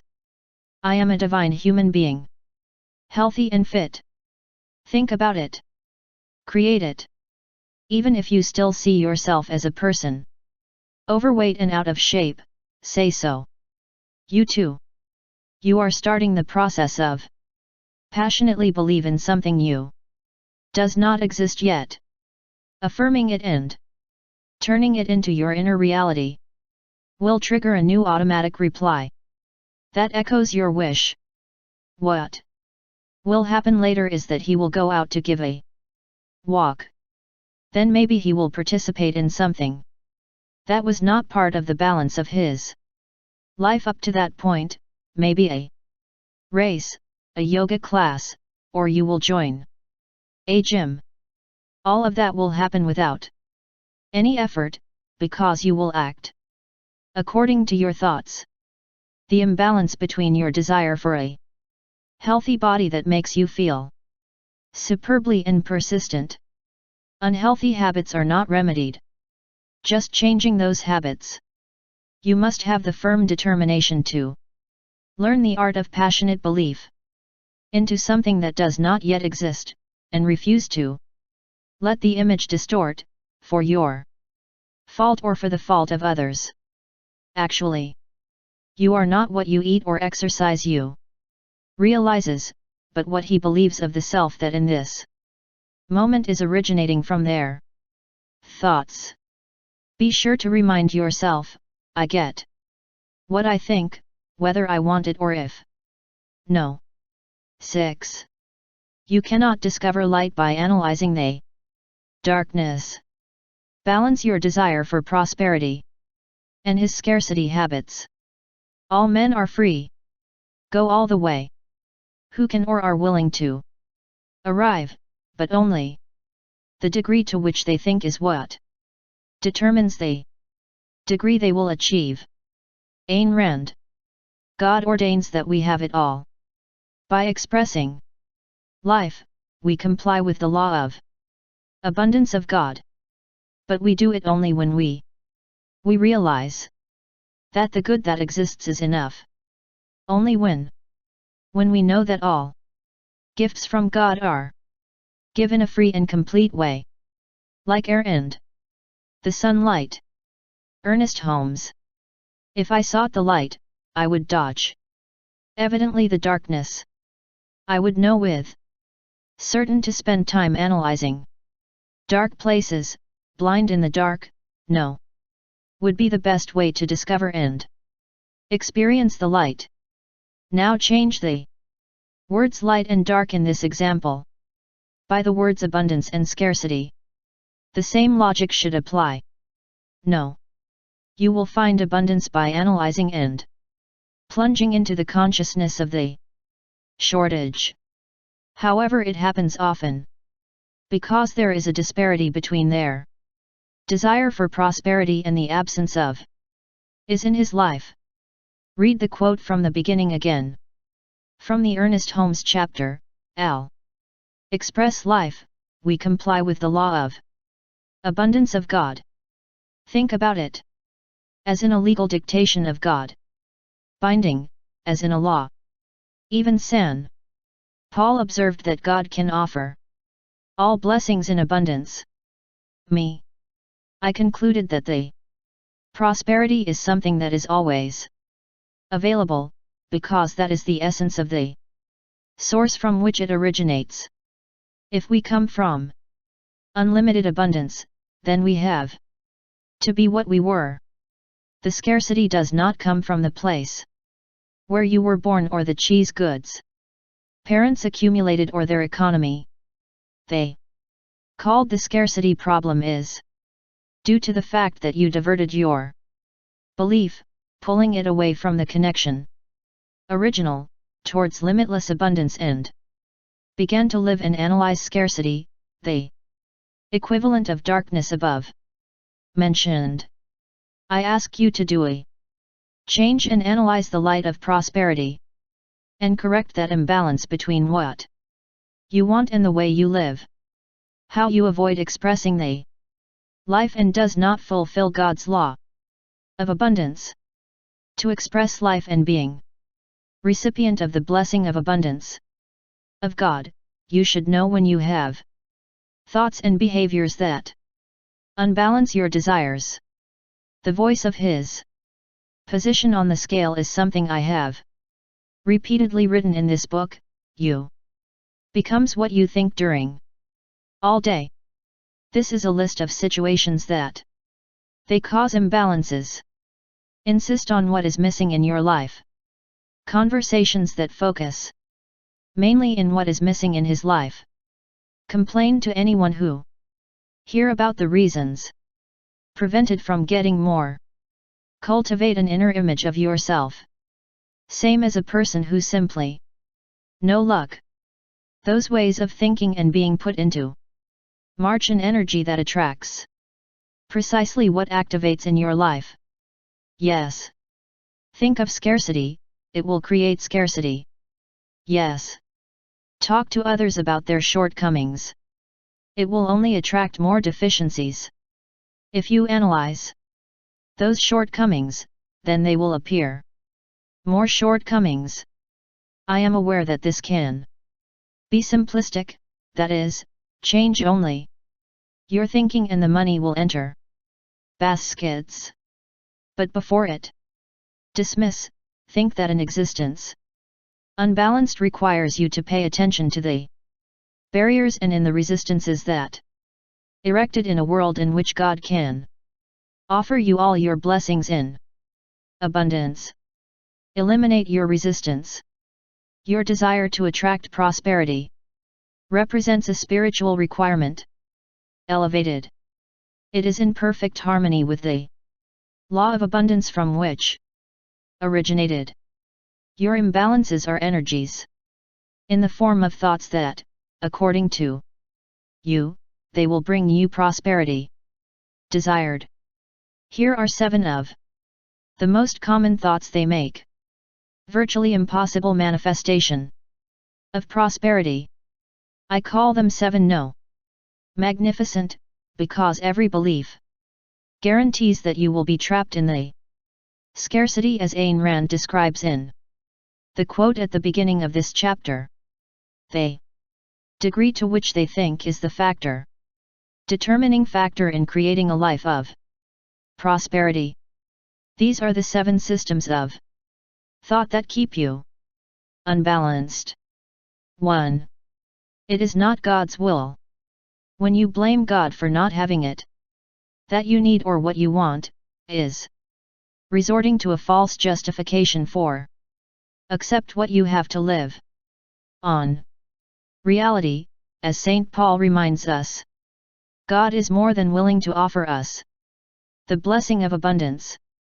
In fact, God is pure abundance, but you are the which is unbalanced on the balance of prosperity, attributing the responsibility for their inadequacies wing divine will, create enormous resistances. Energetic. He is asking the universe to I send you more than you think.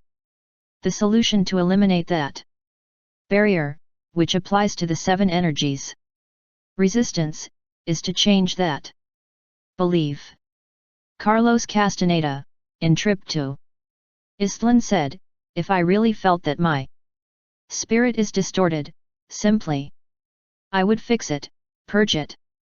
I would perfect, because there is none another task in a lifetime that deserves more the sorrow.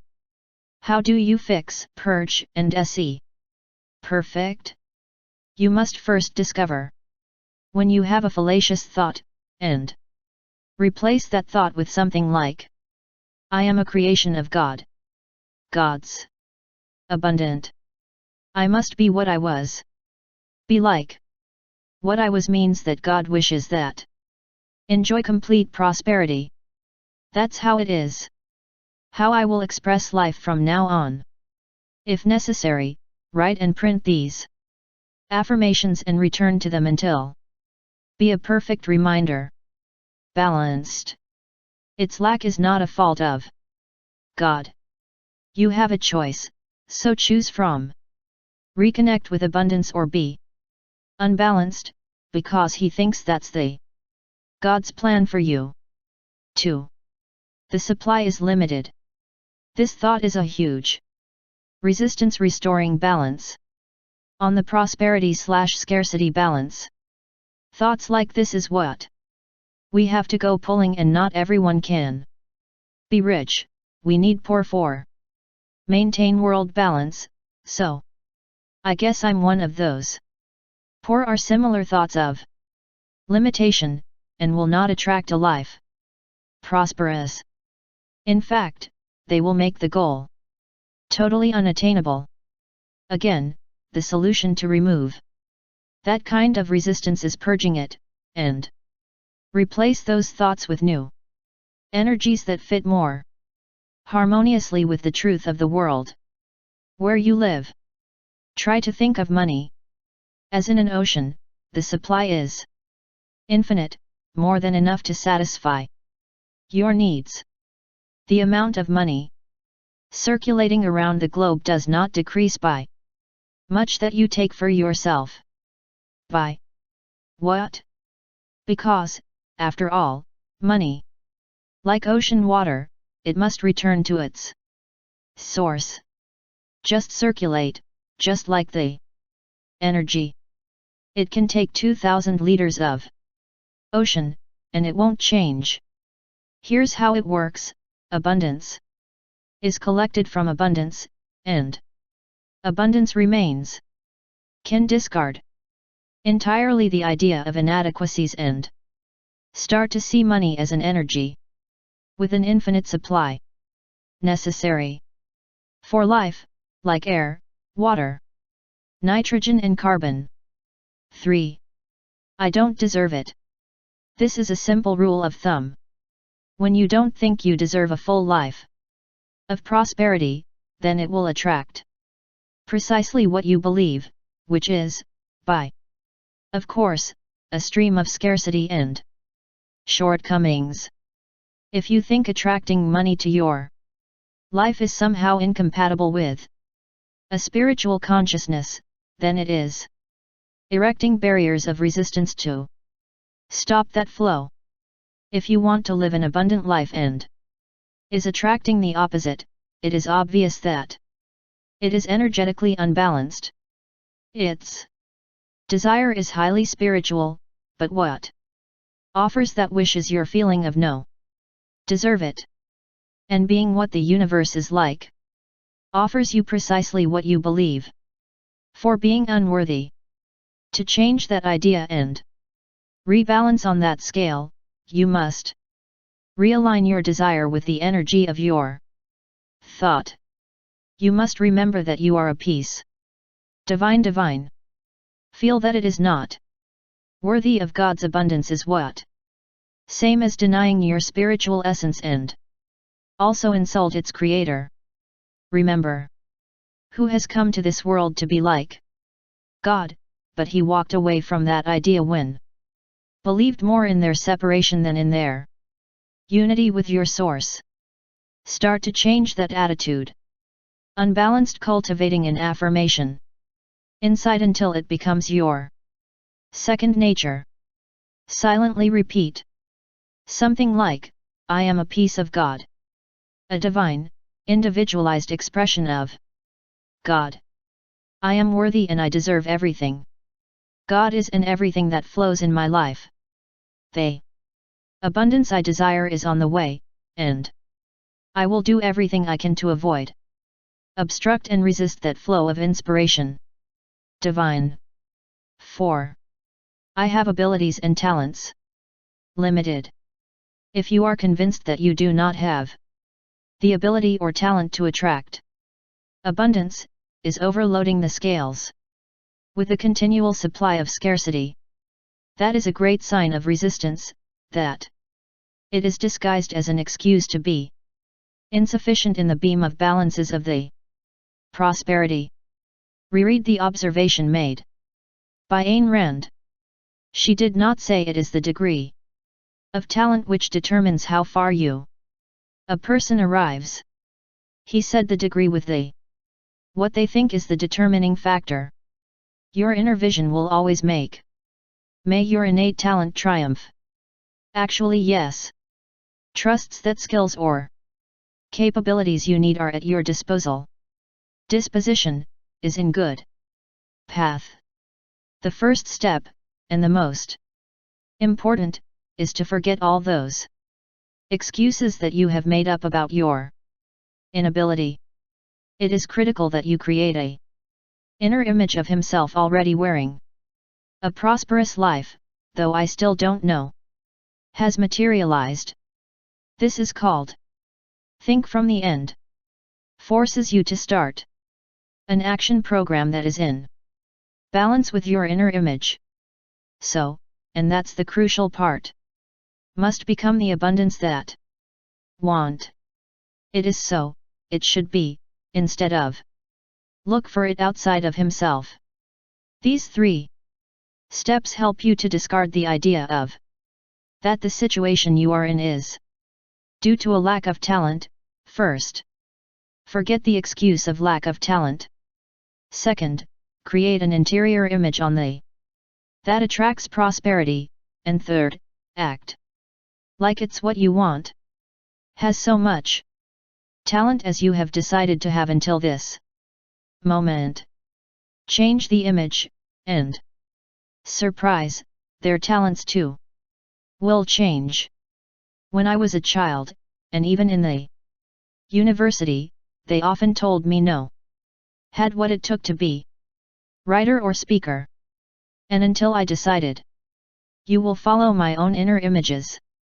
Talents did not begin to be visible. By what?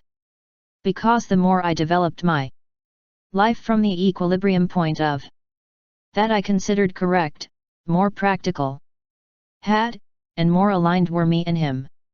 Universe. In that alignment he attracted and I recognized all the opportunities and guidance available to me.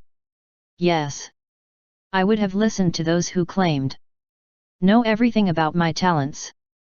Would have attracted precisely what he believed. A lack of capacity. 5. I've never been lucky.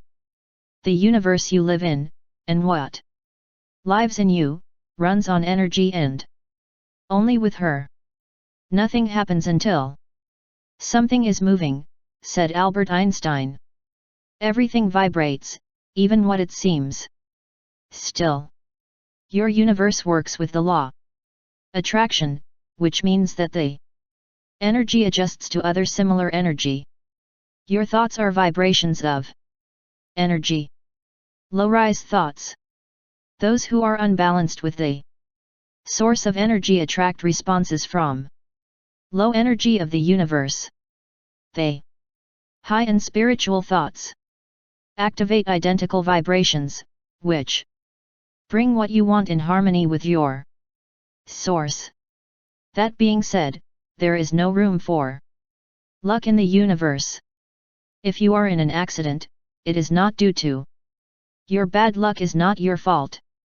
It is simply the vibrational pair of who has collided with you in that moment. Seeing your world that way can better exercise the choice about who is paired with. When changing the low vibrational energy from your thoughts to higher vibrations, puts in march an energy that tries to adjust to your highest desires, though that seem silly to your formed mind. To serve the ego, I urge you to start the process of seeing things from a vibrational position, rather than good luck versus bad luck. I recommend that you adopt that belief system, what you have drawn into your life, exactly what you have chosen for. Tune in. If your luck seems bad to you, change your expectations. Make the efforts needed to be in balance with what you want, rather than with what has attracted. Luck will disappear as a decisive factor. 6. It has always been like this. When he turns to his personal history to justify its current imbalance in the scales of abundance, actually is expressing, I have spent my life attracting scarcity, and I intend to continue doing exactly the same. To think that the past is responsible for your continued dissatisfaction is an important source of resistance. You will probably have taught that if you don't pay attention to the mistakes of the past, is doomed to repeat them. That's my advice. Keep his thoughts on the mistakes of the past guarantees that they continue manifesting in the present. I think you will feel better if you clear your personal history of any deficiency that has appeared in your life. Refuse to think about what hasn't come to materialize, unless you want more of the same. Avoid talking about your sad last. Do not identify yourself as someone whose childhood or youth was characterized by scarcity and insufficiency. Instead, review all its history as a series of steps you need to take to get to the present awareness of its endless potential for abundance. Be grateful to all that you have not happened. Then leave the resistance, express your wishes, and rebalance your thinking so that Adjust to those desires, and rebalance your thought to fit those wishes. Affirm, it is my intention to have thoughts that vibrate perfectly with my desire for abundance in all areas of my life. I abandon all thoughts that set my orientation, and consequently my power of attraction, in what has been or has not been. It is the key to regain balance. 7. I don't know how to think about abundance for me. When you are convinced that the prosperity consciousness is like a foreign language, has again opted for resist rather than allow. It's possible. Do not believe that you have the ability to think the way I've worked out this chapter, but I assure you you can. And in large quantities. You, the Rockefeller, the Hartfords, and the Kennedys all emanate from the same source of unlimited abundance. She is you and you. It's her. He is convinced that he does not think.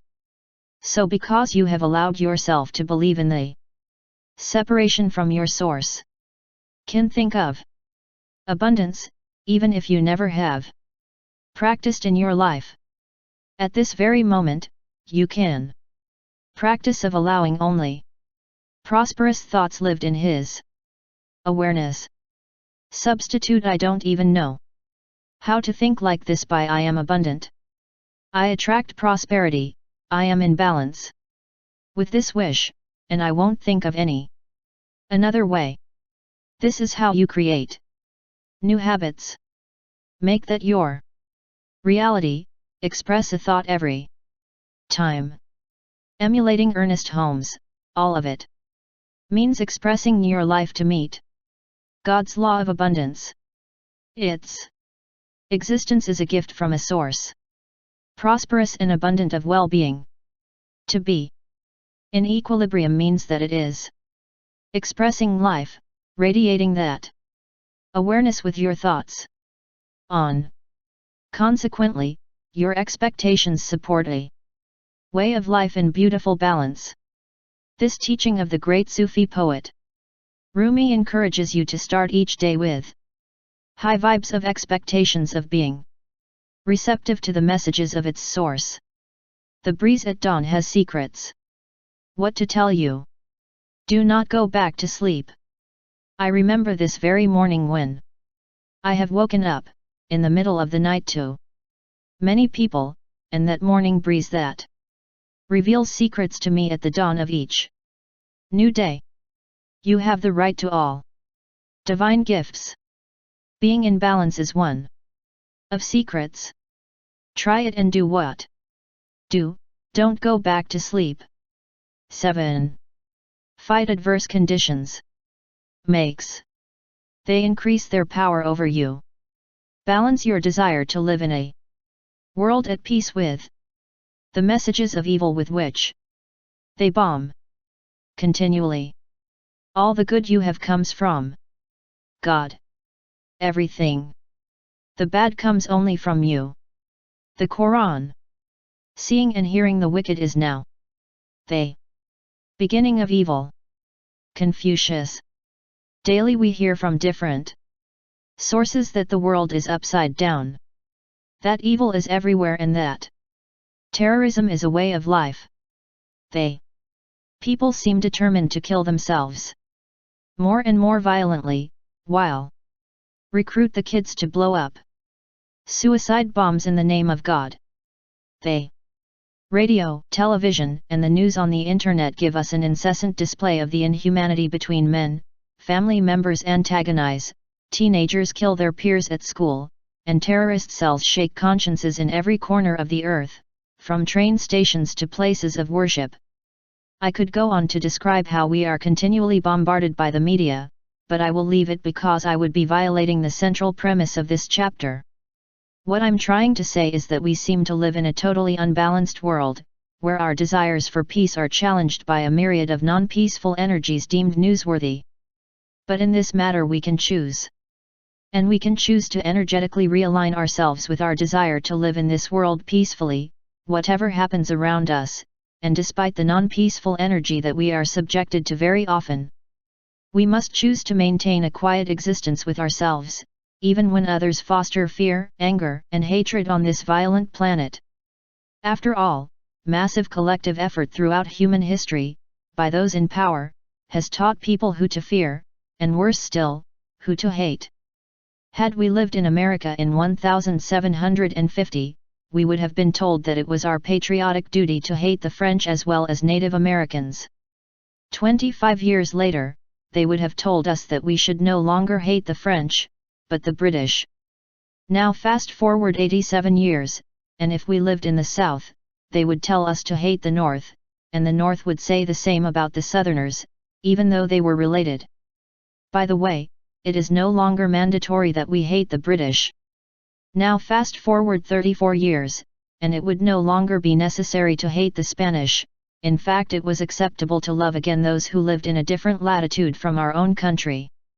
25 years later, it was fine. Seen love the Spaniards, but we must have hated Germans, and some. Decades later it was added to the Japanese to the mandatory hate list. Then it was right again to stop. Hate the Germans and the Japanese. But we had to reject the Communists, who years later were in North Korea or North Vietnam. In other words, there have always been a number of people who have been added or deletion from the hate inventory. We were required for a long time to hate the Russians, then Iranians. We could love Iraqis, but only for a short time. Then we changed the members of the hate list. We were forced to hate the former beloved Iraqis, and it was okay to love the Iranians who only 10 years ago they had said to hate us later. The Taliban came, and categories still darker as terrorists then. Before we were asked to love, and the insurgents, whoever they are right now, they became mandatory targets of our hate. This litany of hate goes on and on. The faces change, but the message remains. They tell us who to love, but they will never recognize that the enemy we must hate is not a nationality. The enemy is hatred itself. Remove yourself from all hate lists. Arthur E. Gendorf, in Healing from the War, offers advice that is relevant to our efforts to rebalance our life and live gently. Only together will we create a culture to replace the battle cycles and retreat, not with our fear of war, but mastered a higher form of life. The seed of that culture is determination of the people, and then of small groups and communities, of dedicate our lives to the greater vision of all time. Don't wait one day. A wise man enlighten us. Do not expect a government passes fair laws. Don't wait a revolution that corrects injustices of a cruel world, and don't ride one crusade to overthrow a distant enemy that surpasses us in strength.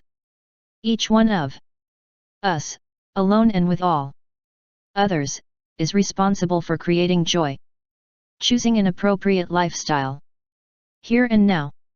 As soon as this purpose is returns primary, we can return to the incessant task of bringing well-being to others, justice and integrity to our government, and create constructive programs to bring about change here and elsewhere. Parts. When you are so inspired, no. You have to wait for the final result to get compensation. There is nothing better way of living or dying. The words that I hear the loudest in this insightful observation, they are, every one of us, alone and with all others, is responsible for creating joy, choosing an appropriate lifestyle here and now.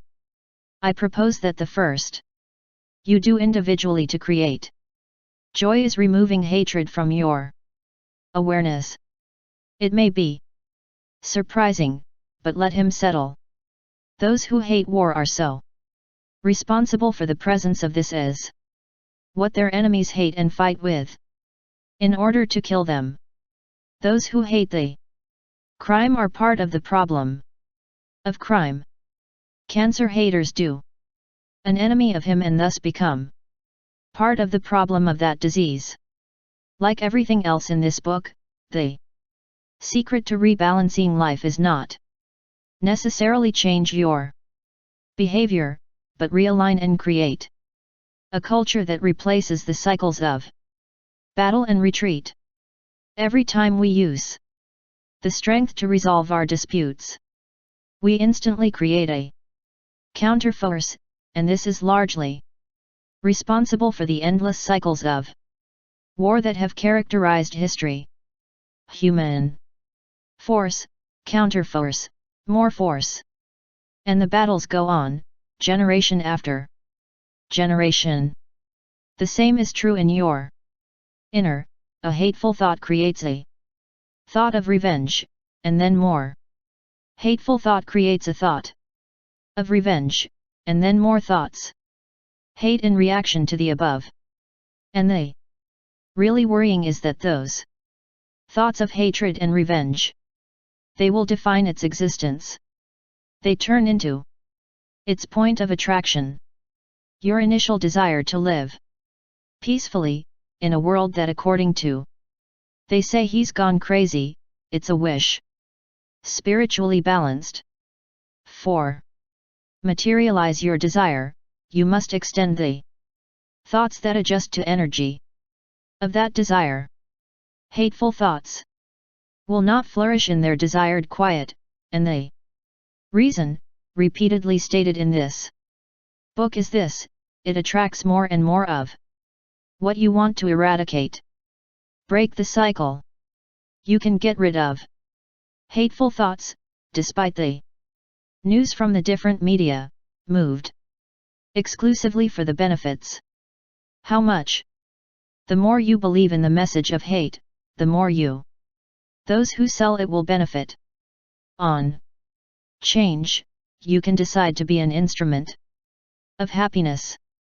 How does a instrument of joy in the face of a cacophony, constant and disturbing news?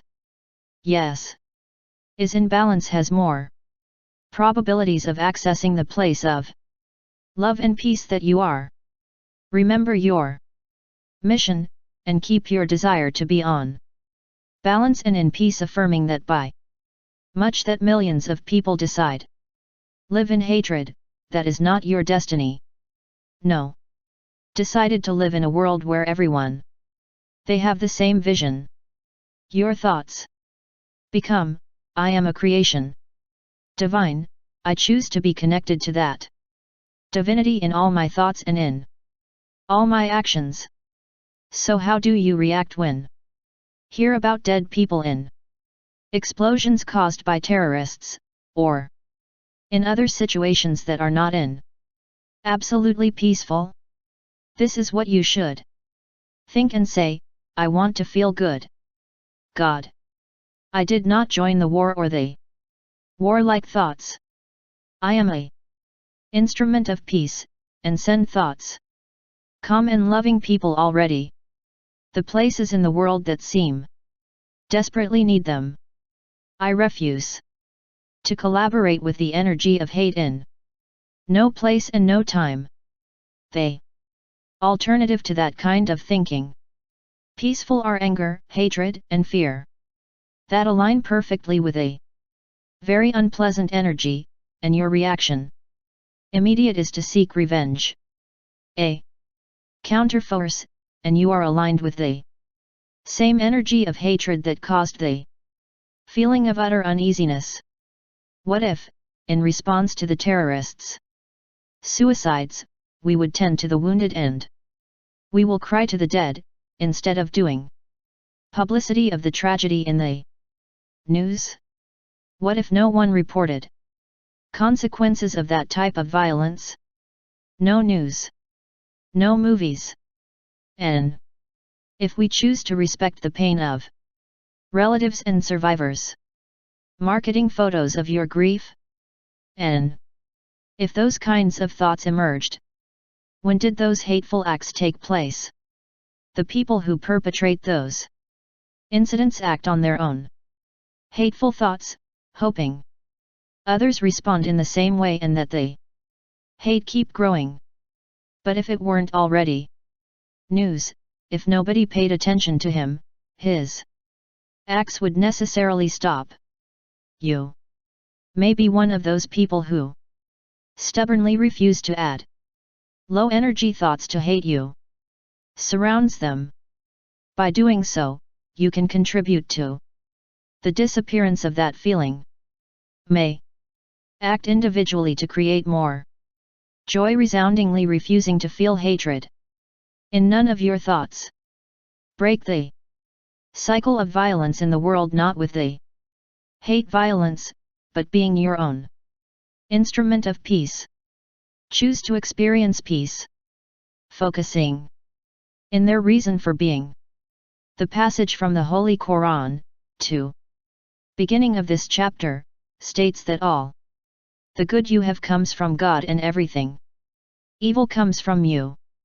After accessing your higher energy, you can process unbalanced events that create humans from the acceptance of God. There is no hatred in God, only love. You can experience peace by balancing everything that perspires around with the God consciousness. Nothing demands you react to evil with a mental response, not spiritual. You have the possibility to focus your mental energy on what you want, and, in doing so, create a new world. Let me explain how I respond to the bombardment of messages that focus how bad the world is. First, I remind myself that for every act of evil there is a million acts of goodness. I decide to believe that people are essentially good and that, staying in that system of beliefs, I help to spread that awareness. When many of us assume that sacred notion of that all the good we have comes from God, we will learn to live collectively in that consciousness. Calm. Second, I know for sure what to feel. Hatred in my heart will never bring me peace. Hate will only contribute to increase the presence of those energies. Destructive man-made. Yes. I decide to place my attention on my reason to be, and to feel good, or to feel God. I support peace, not war. As observed Albert Einstein, not only am I a pacifist, but a militant pacifist. Nothing will put end the war unless people refuse to go to war. I eat. Albert Einstein Prize recipient. Einstein College of Medicine at Yeshiva University, I would humbly add, already. Unless people refuse to have never bellicose thoughts. In the long road to liberty, Nelson Mandela wrote, "2. Making peace with an enemy is do work with that enemy, and that enemy becomes our partner." I know that we are all partners as well as children of God. This is how I think, and when I see images of a world that is legs up because many have forgotten, I still choose to feel the presence of God in me, and I know that we will finally learn to live like this collectively. But for it is necessary that each of we refuse to be an instrument of war in all our thoughts, and consequently, in all of our behaviors. Adolfo's designated successor, Hitler, Hermann Goering, is quoted in the Nuremberg newspaper saying what following: "It is clear that the population does not you want war, but after all, it is the country's leaders who determine policy, and it is always very easy to drag the population, both in a democracy as in a dictatorship, in A parliament or a dictatorship. Communist, with or without votes. You can always make the population obey leaders. That is easy. Only you have to tell them that they attack them and denounce the pacifists for lack of patriotism and for exposing the country to danger. It works the same in all countries. I decide not to be one of those people who get carried away. I refuse to be forced to obey no leader. Try to convince me that my beliefs of peace make me someone little patriotic. When to an official, the Pentagon asked him why U.S. military censored images of the Gulf War, replied, "If we let the population saw those things, I would not have another war." Well, that's my goal, to live in a world where warlike thoughts disappear because we center all our mental energy in our reason of be more than what we hate. The ex-President Dwight Eisenhower, he was also commander of the forces Allied in World War II, once observed, "All the weapons that are manufactured, all the warships that are launched, all the rockets that are launched, mean, in the ultimate sense, a robbery. All those who are hungry and I don't know feeds them, those who are cold and not, they are given shelter. That armed world no just spend money, wastes the sweat of its workers, the genius of its scientists, the hopes of your children. It is not a way of life in a true sense. This is a call for you. Us and our world become balanced. Peace demands heroic thinking and purity of conscience. When I remember that, persists my personal desire to live a satisfying life with God. Third, when I see and hear evil, I remind myself, I promise to be part of that hatred. Yes. Well, others have done it, I will remain with the inner sense of peace. I am destined for, and I will surround those who they behave in wicked ways with the same light energy. Simply, I refuse to go to war in my thoughts. I choose to be a bearer of light for the places of darkness that are deprived of that kind of energy, illuminating. Finally, as I keep getting messages of violence, I remind myself, same time and time again, we have the choice of how to respond to all of them. I know that if I feel hate in response to hate, I only contribute to the presence of hatred in the world, and that I also crawl to a place where God's presence is less. As it says, an ancient Chinese proverb, if you decide take revenge, it is better that you dig 2 graves. I know we can focus our energy in showing our love for God, loving each other. And I know that I can choose to see what's good in it world and not just what is bad.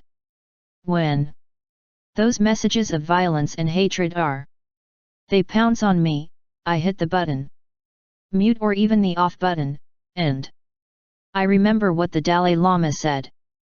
Compassion and love are not mere luxuries. As a source of so much peace, interior as well as exterior, are fundamental for the continued survival of our species. These are words extremely valuable that describe our need to be in balance. I remain balanced in that dimension of being a peaceful world, repeating them over and over time. Now I know for sure that I am forced to be in a consciousness of compassion and love, not only for keep my balance but to help ensure the survival of our species. There can be no better vocation than that. 8. Love is what remains when the infatuation fades. Balance your desire for love with feelings of not having enough love. Those who seek love only put revealed his own lack of love, and those who have no love never find it, only the ones you have love find love, and never should look for it. D.H. Lawrence. He who comes to do good calls the door, the one who loves finds the door open. Rabindranath Tagore. Love is something we want, and why not? The more love we receive, we feel more loved, and we feel better. Feel good, feel like God, is to feel balanced and in perfect harmony with the source of our being. So it is evident that one of our highest and most fervent desires is to be the recipient of an incessant flow of love. What creates this huge imbalance between what do we want and how do we feel? There is an irony about correctness of that equilibrium, and the observation of D.H. Lawrence at the start of this chapter describes it perfectly.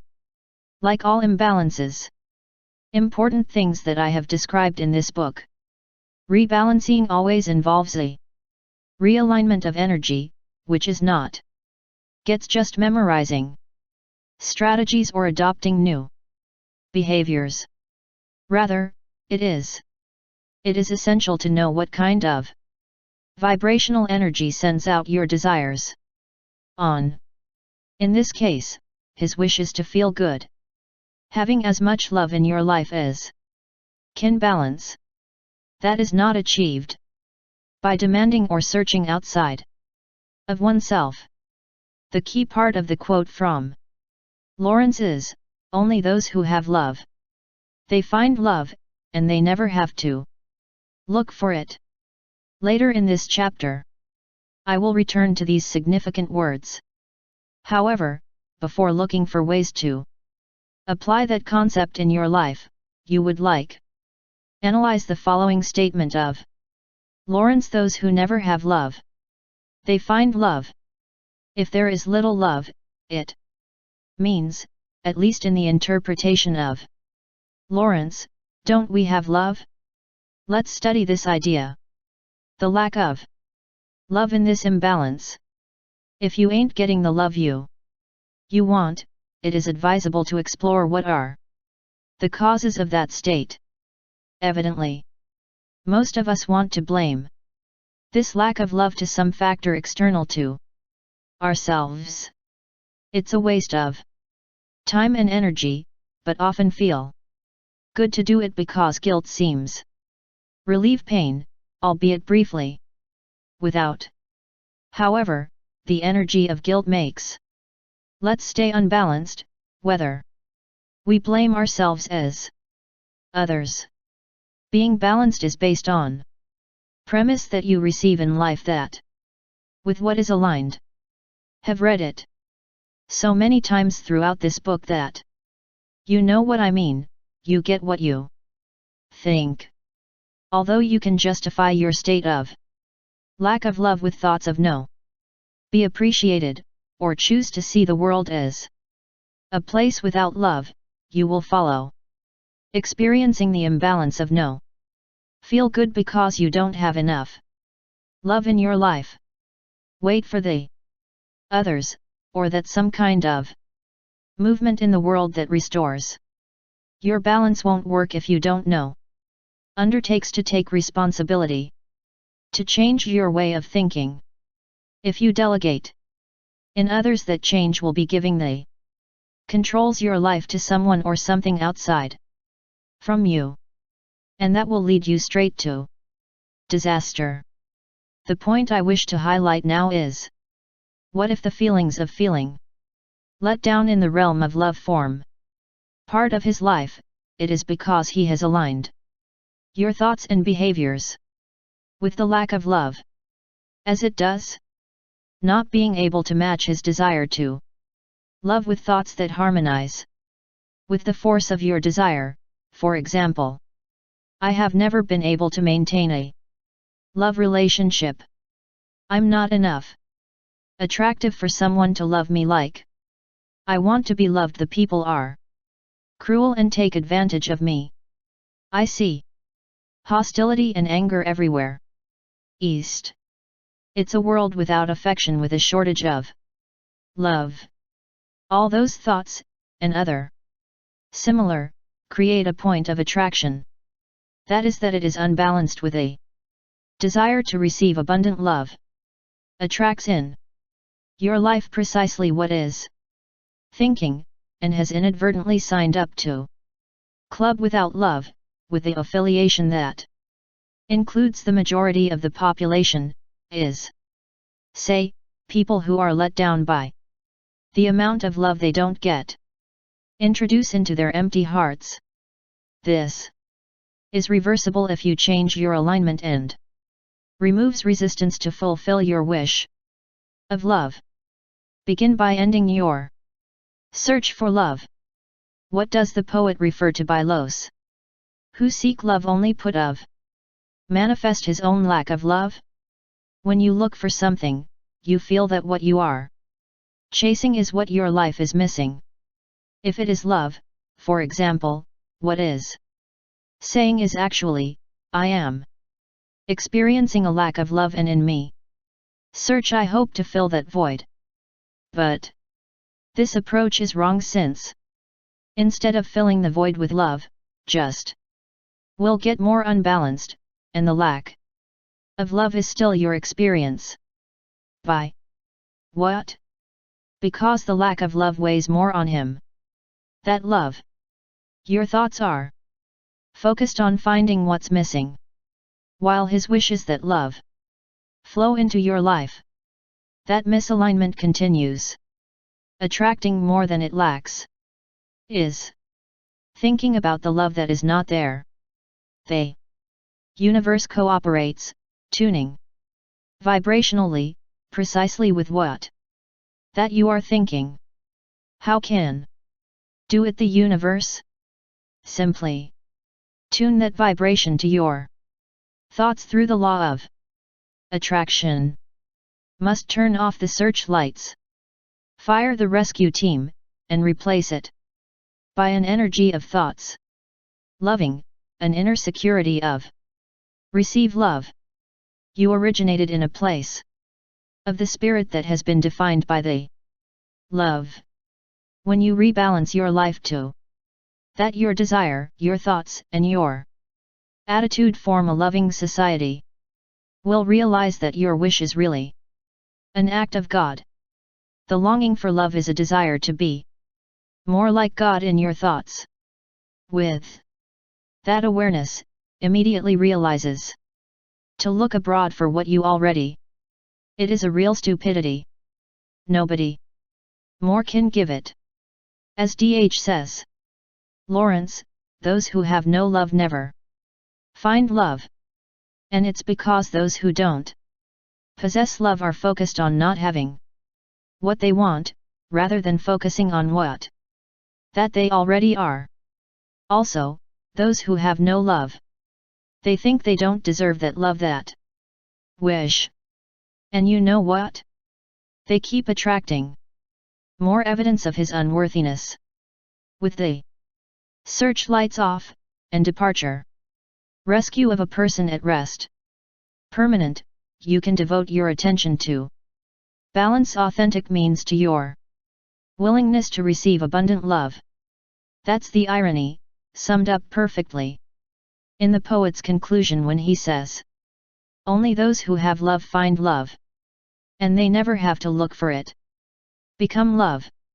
As the title of this suggests, chapter, my definition of love goes more beyond vehemence and excitement that is experienced at the beginning of infatuation. Ultimately, those unleashed passions are appeased, and what remains is authentic love, or balance. I was looking for what is the example fundamental to illustrate the latter? It is love as God loves, extend affection that defines its own creation abroad. Whenever possible, that kind of love makes you forget your own ego, and wish with more intensity for others what you want for himself. This is how the act of creation. His creator does not. He demands nothing for having given him life, I know it. Offers freely and abundantly, and is not. Exclude anyone. Must not pay God for giving him life or for the air that you need to live or for the water you drink to ensure its existence or by the sun that gives you vital energy. Without any of those ingredients that are given free of charge, you could not follow living. That is the love that God offers. To balance your life with more love, you need to adjust your thoughts and behaviors with those of their source. Being love as God is. That it involves being aware of when you judge yourself or others, as if you or they were unworthy of love. Has to eliminate, therefore, your need to be right in favor of being good to yourself, himself and with others, and extend that goodness everywhere. This implies giving love yourself and others instead of demand it. Then his loving gesture of kindness is sincere because it feels that the love flows from within. It is no longer about ask for something in return. So difficult? No. Unless it looks like it to you. Love belongs to your state. Natural, but his ego is not part of that state. The ego dominates because it has separated from his God self, the loving self, who came here from a place of love. Totally unconditional divine. He has. It took so long with me that idea of ego and its own importance, its need to be correct, you have fallen into the delusion of believing that the ego of the self represents who you are. Since we are talking about the imbalance you have chosen by a belief based on illusion, he has let that illusion be force dominant, and has thus created, through its egocentric me, a heavy imbalance in your life. You want to feel love, the real thing, the love that is the pure essence of his being, the love that is you but feel empty in place of love. Why is this so? Cause the void can only be filled with love, opening the connection of heart with the spirit of love that is originates who knows where, but what is. Feel inside. It's your empty space. And nobody else. Consequently, only you can fill it. Your goal is to ask. Let love settle inside you. To make your presence known, so that be aware that it is so full of love that has no other alternative than offer it. That's all you have to do, ask and receive. Doing so will attract more than you are giving. Can only give what it leads within. Recovery from that imbalance depends on your willingness to reconnect with your source of being and becoming instrument of love.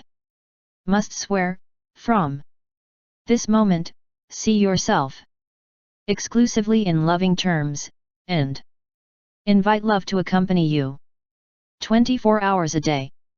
That is one affirmation that will help you stay in the way. Holy Spirit, guide me. Now, this simple yet powerful statement. Tune in to love. Contempt or self-rejection cannot disturb that balance. He only has love to give. When it is despised or rejects himself or others, is vibrationally tuning into those energies, and they will continue to appear in their life. Many people blame others, or to a hostile and cold world of little love. They get compared to what? Wish. Any disparity that exists between the love you want and the one you receive is a reflected image, a reflection of what he is thinking. If you give hate, you will receive hate. If you give love, love will pour into his life. Imagine a container of the Measure of your heart. That container is the sole source of all thoughts. Whenever you think of something, you should go to that container, choose a thought and send it to the world. Continuing with the metaphor, what is really important is not consists of choosing positive thoughts and loving and make your world regain balance, but what is in the container, that is, what is in the deposit of the heart, which has in its inside, to give to others. That inner container is connected to a infinite supply of love, just baby. Return your thoughts to that source. To fill them with love, self-love. Love of the world, love of life, love of others, and more importantly, love of source of its being. That way, that's what he will have to give and, consequently, what will receive. It has been said that the difference between that we live on ordinary levels of human consciousness and what we call saints is that they never forget God. Not even for an instant. They are happy. When life is hard they are patient. When others are impatient, and are loving when others respond with hate. Why? Thanks to that container. Usually people. They have a container from which they extract loving thoughts on certain circumstances. The saint owns a vessel interior where only that kind of feelings, from which it flows and in which love freely enters. So instead of working for, simply change your thoughts. In order to become one more being, gentle and loving, why not aim for the moon and think like the saint that he is? You focus on the container inside. When I say continuously, Holy Spirit, guide me now, you will see how your container overflows with so many loving thoughts that is impossible. That no type of negativity alters your inner balance. How does love see? Through the eyes of a child. These are some pearls that describe what love is, from the perspective of a group of children from 4 to 8 years. While you work to restart the beam of balance, loving in your life, keep in mind these refreshing thoughts on what it is love. When someone loves you, the way as it says your name is different. You know that your name is safe in his mouth. Love is when you go out to eat and you give someone your fries without him have to give you his. Love is when my father prepares coffee for my mother, and take a sip first to give it to him to be sure that he is well. Love is when my mother gives me father the best piece of chicken.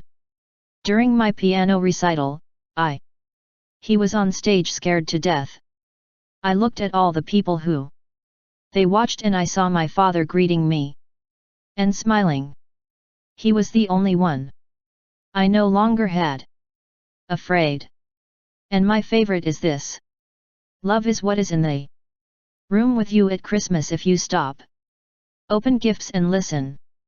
There is look in and around. I listened.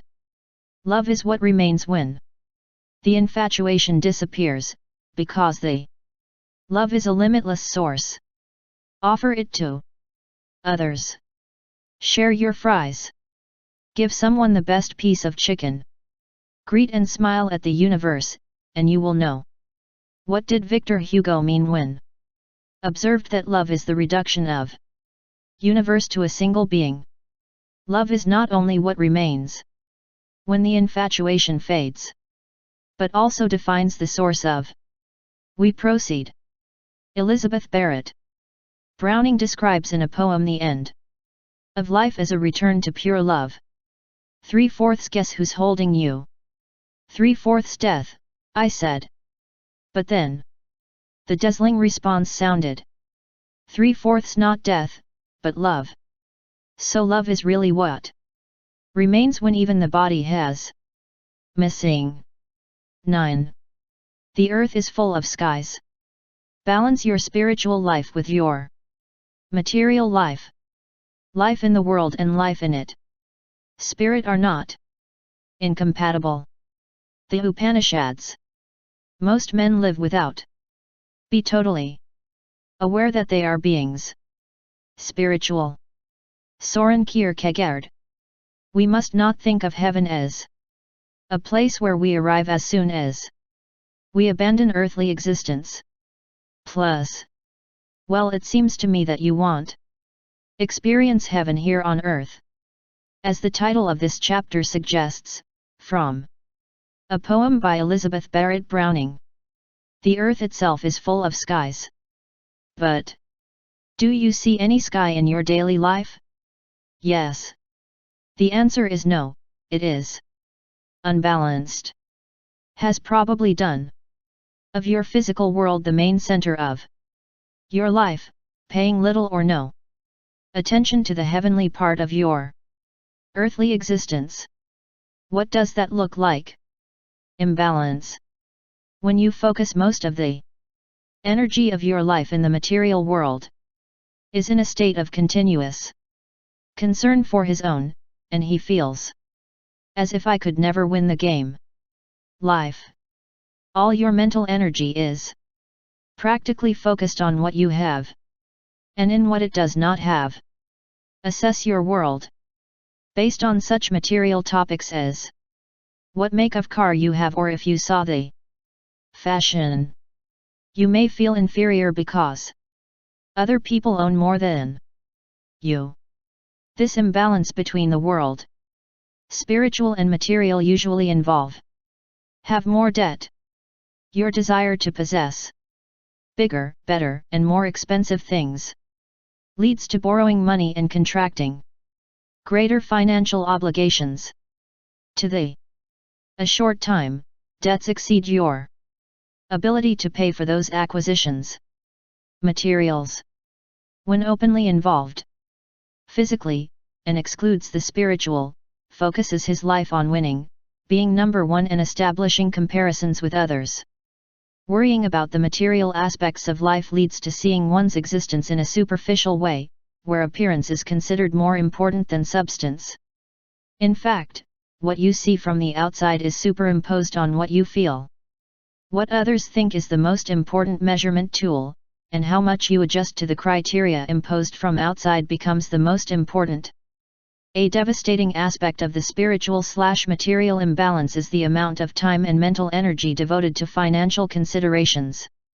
Money becomes the most important criterion for evaluating everything, including your happiness, your inner peace, your feelings about your worth as a human being.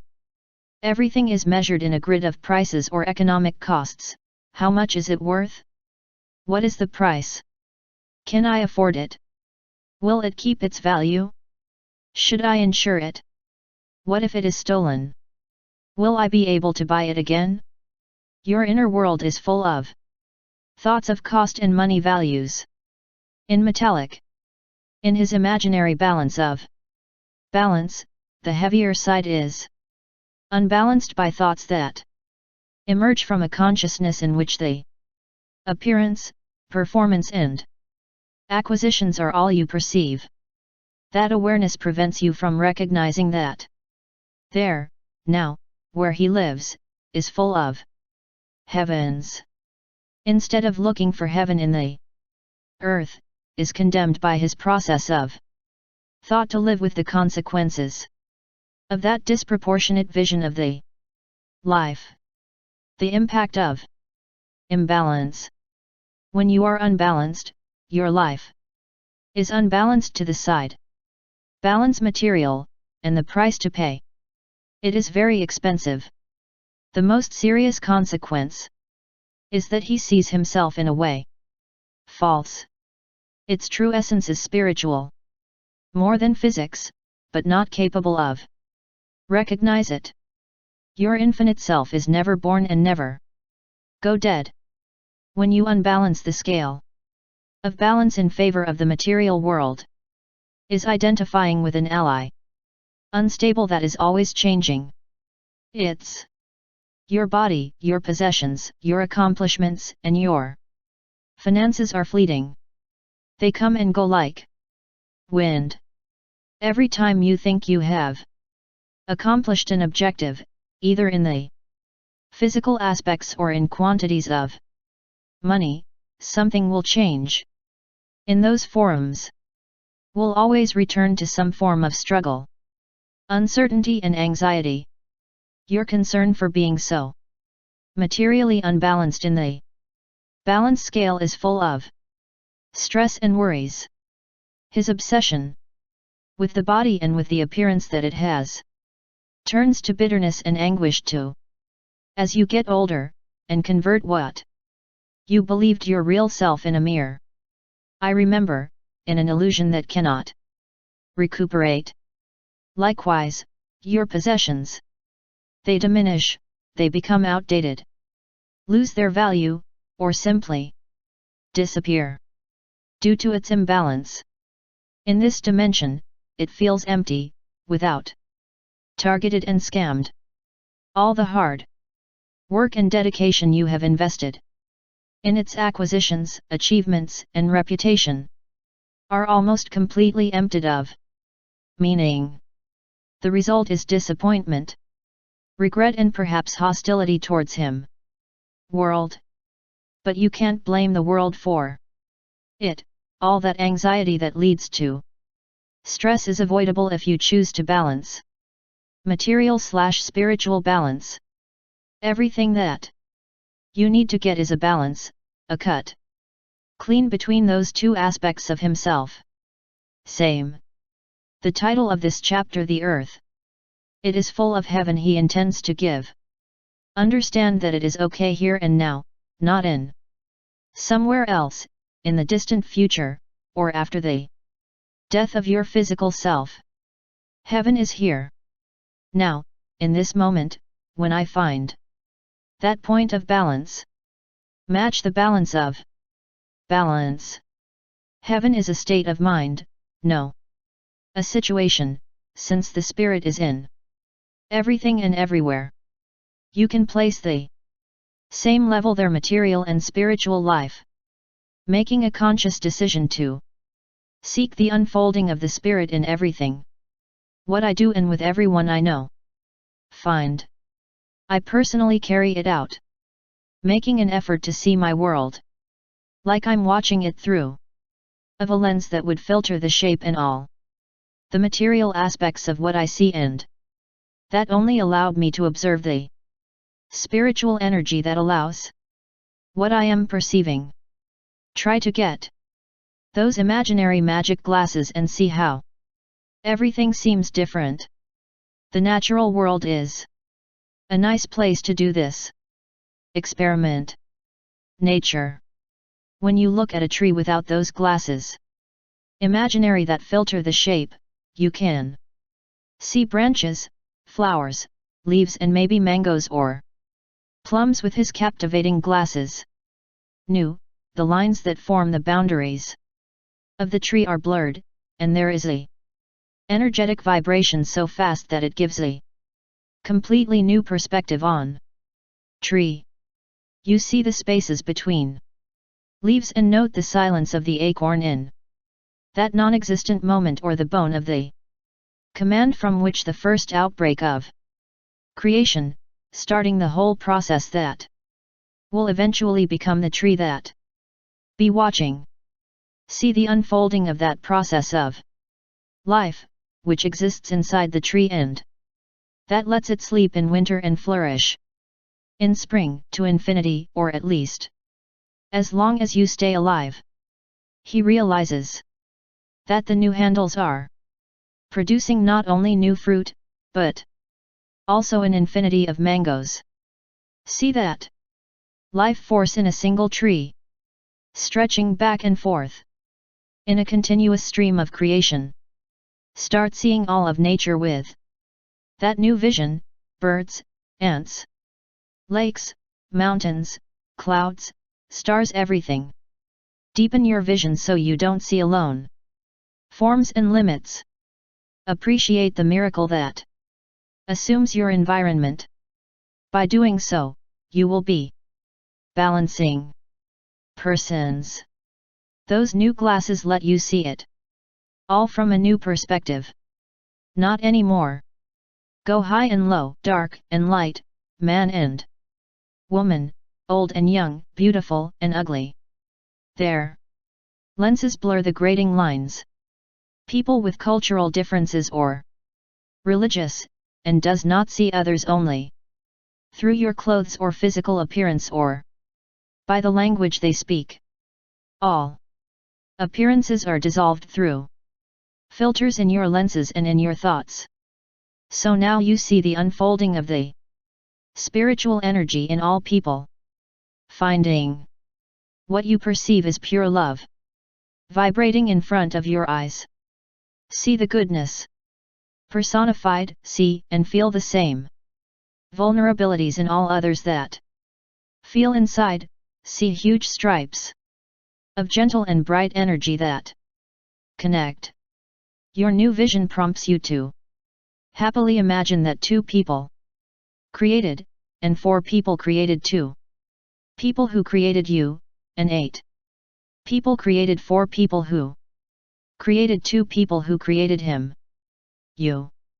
If we go back a few generations more to the time of Abraham Lincoln, we have 16,000 people are related to you and what came together to create you.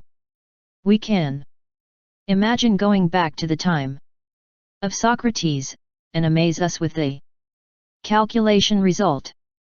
Were necessary trillions of people to create one of us, but there have not been trillions of people, so in a way, amazingly mathematical, all we are related. Those are the fascinating connections that can observe with your imaginary glasses that transform your thoughts. Discover that there is no one to judge, no one to who to hate, and no one to harm, because he clearly sees that we are related. In fact, we are all one. From here, you can extend your perspective to include more life events, where before I saw the comings and goings of people as a pure chance in the current moment, shaping the events of his life and the lives of any another. His new filter lenses let you see that all these things are energetically related.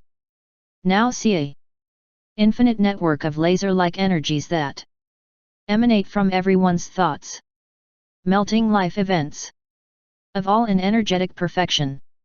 Go to some people with vibrations of very fast energy adjusting perfectly with the energy of the source of creation. See how they tune into the source of life that creates everything and everything knows, and how events attract perfectly in a match. Vibrational. Also see what they appear to be accidents, tragedies, and horrors, and how they are also vibrational couples that collide in what he has termed errors, but in reality they are the result of 2 or more energies that are find in a larger image than before. I could not see, witness the relationship between the expectations of individuals and what they attract in your life. With those glasses, staggering, he realizes that all events and all encounters accidental are really amazing vibrational couples, compatible, rather than situations that they happen randomly. With that awareness, you are reaching a level of equilibrium between spirit and form. What life looks like when spirit and form they are balanced. This is what I have discovered by being able to maintain those 2 aspects, twins of life in balance. Now, I see the spiritual energy in all people I meet. When I am tempted to judge someone, I remind myself of myself that I must see it through my special glasses. When I can do it, all negative judgments dissolve. I feel calmer knowing that I don't I am just this body that I am destined to leave. I also feel every day the life-giving spirit within me, and it is very exciting. Now I know that I am a being infinite spiritual and that I share that original energy with all beings of the planet, as well as all those who have lived here or those who will live in the future. Be more spiritually balanced and physically gives me the opportunity to live in a continuous state of gratitude and respect. I see miracles everywhere. I take myself less seriously. Feel intimately connected with others. There is less stress in my life. Feel less pressured to fit between the others or to be successful. And the funny thing is, that worked at a higher level. Because the spirit flows unimpeded through me. There is a significant change in your life when correcting the imbalance between your physical and spiritual being. The title of this chapter is taken from a well-known poem by Elizabeth Barrett Browning.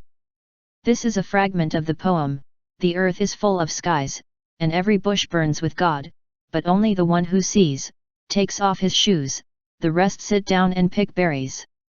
When Moses approached the thicket on fire, took off his shoes and communed with God.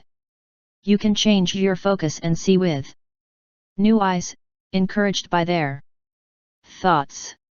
When you do, you will see that the poet is right, the earth is full of heavens. If you don't believe it or practice it, will enjoy sitting around picking berries. Sogyal Rinpoche observed that two people have been living in you all his life. One is the ego, rude, demanding, hysterical, calculating, the other is the hidden spiritual being, whose calm voice and wise has heard or heard few times. I invite you to recover true balance, looking for the sky for all parts and listening and attending to that hidden spiritual being that is within you at all times, begging you to pay more attention. And in search of the balance. Wayne Dyer.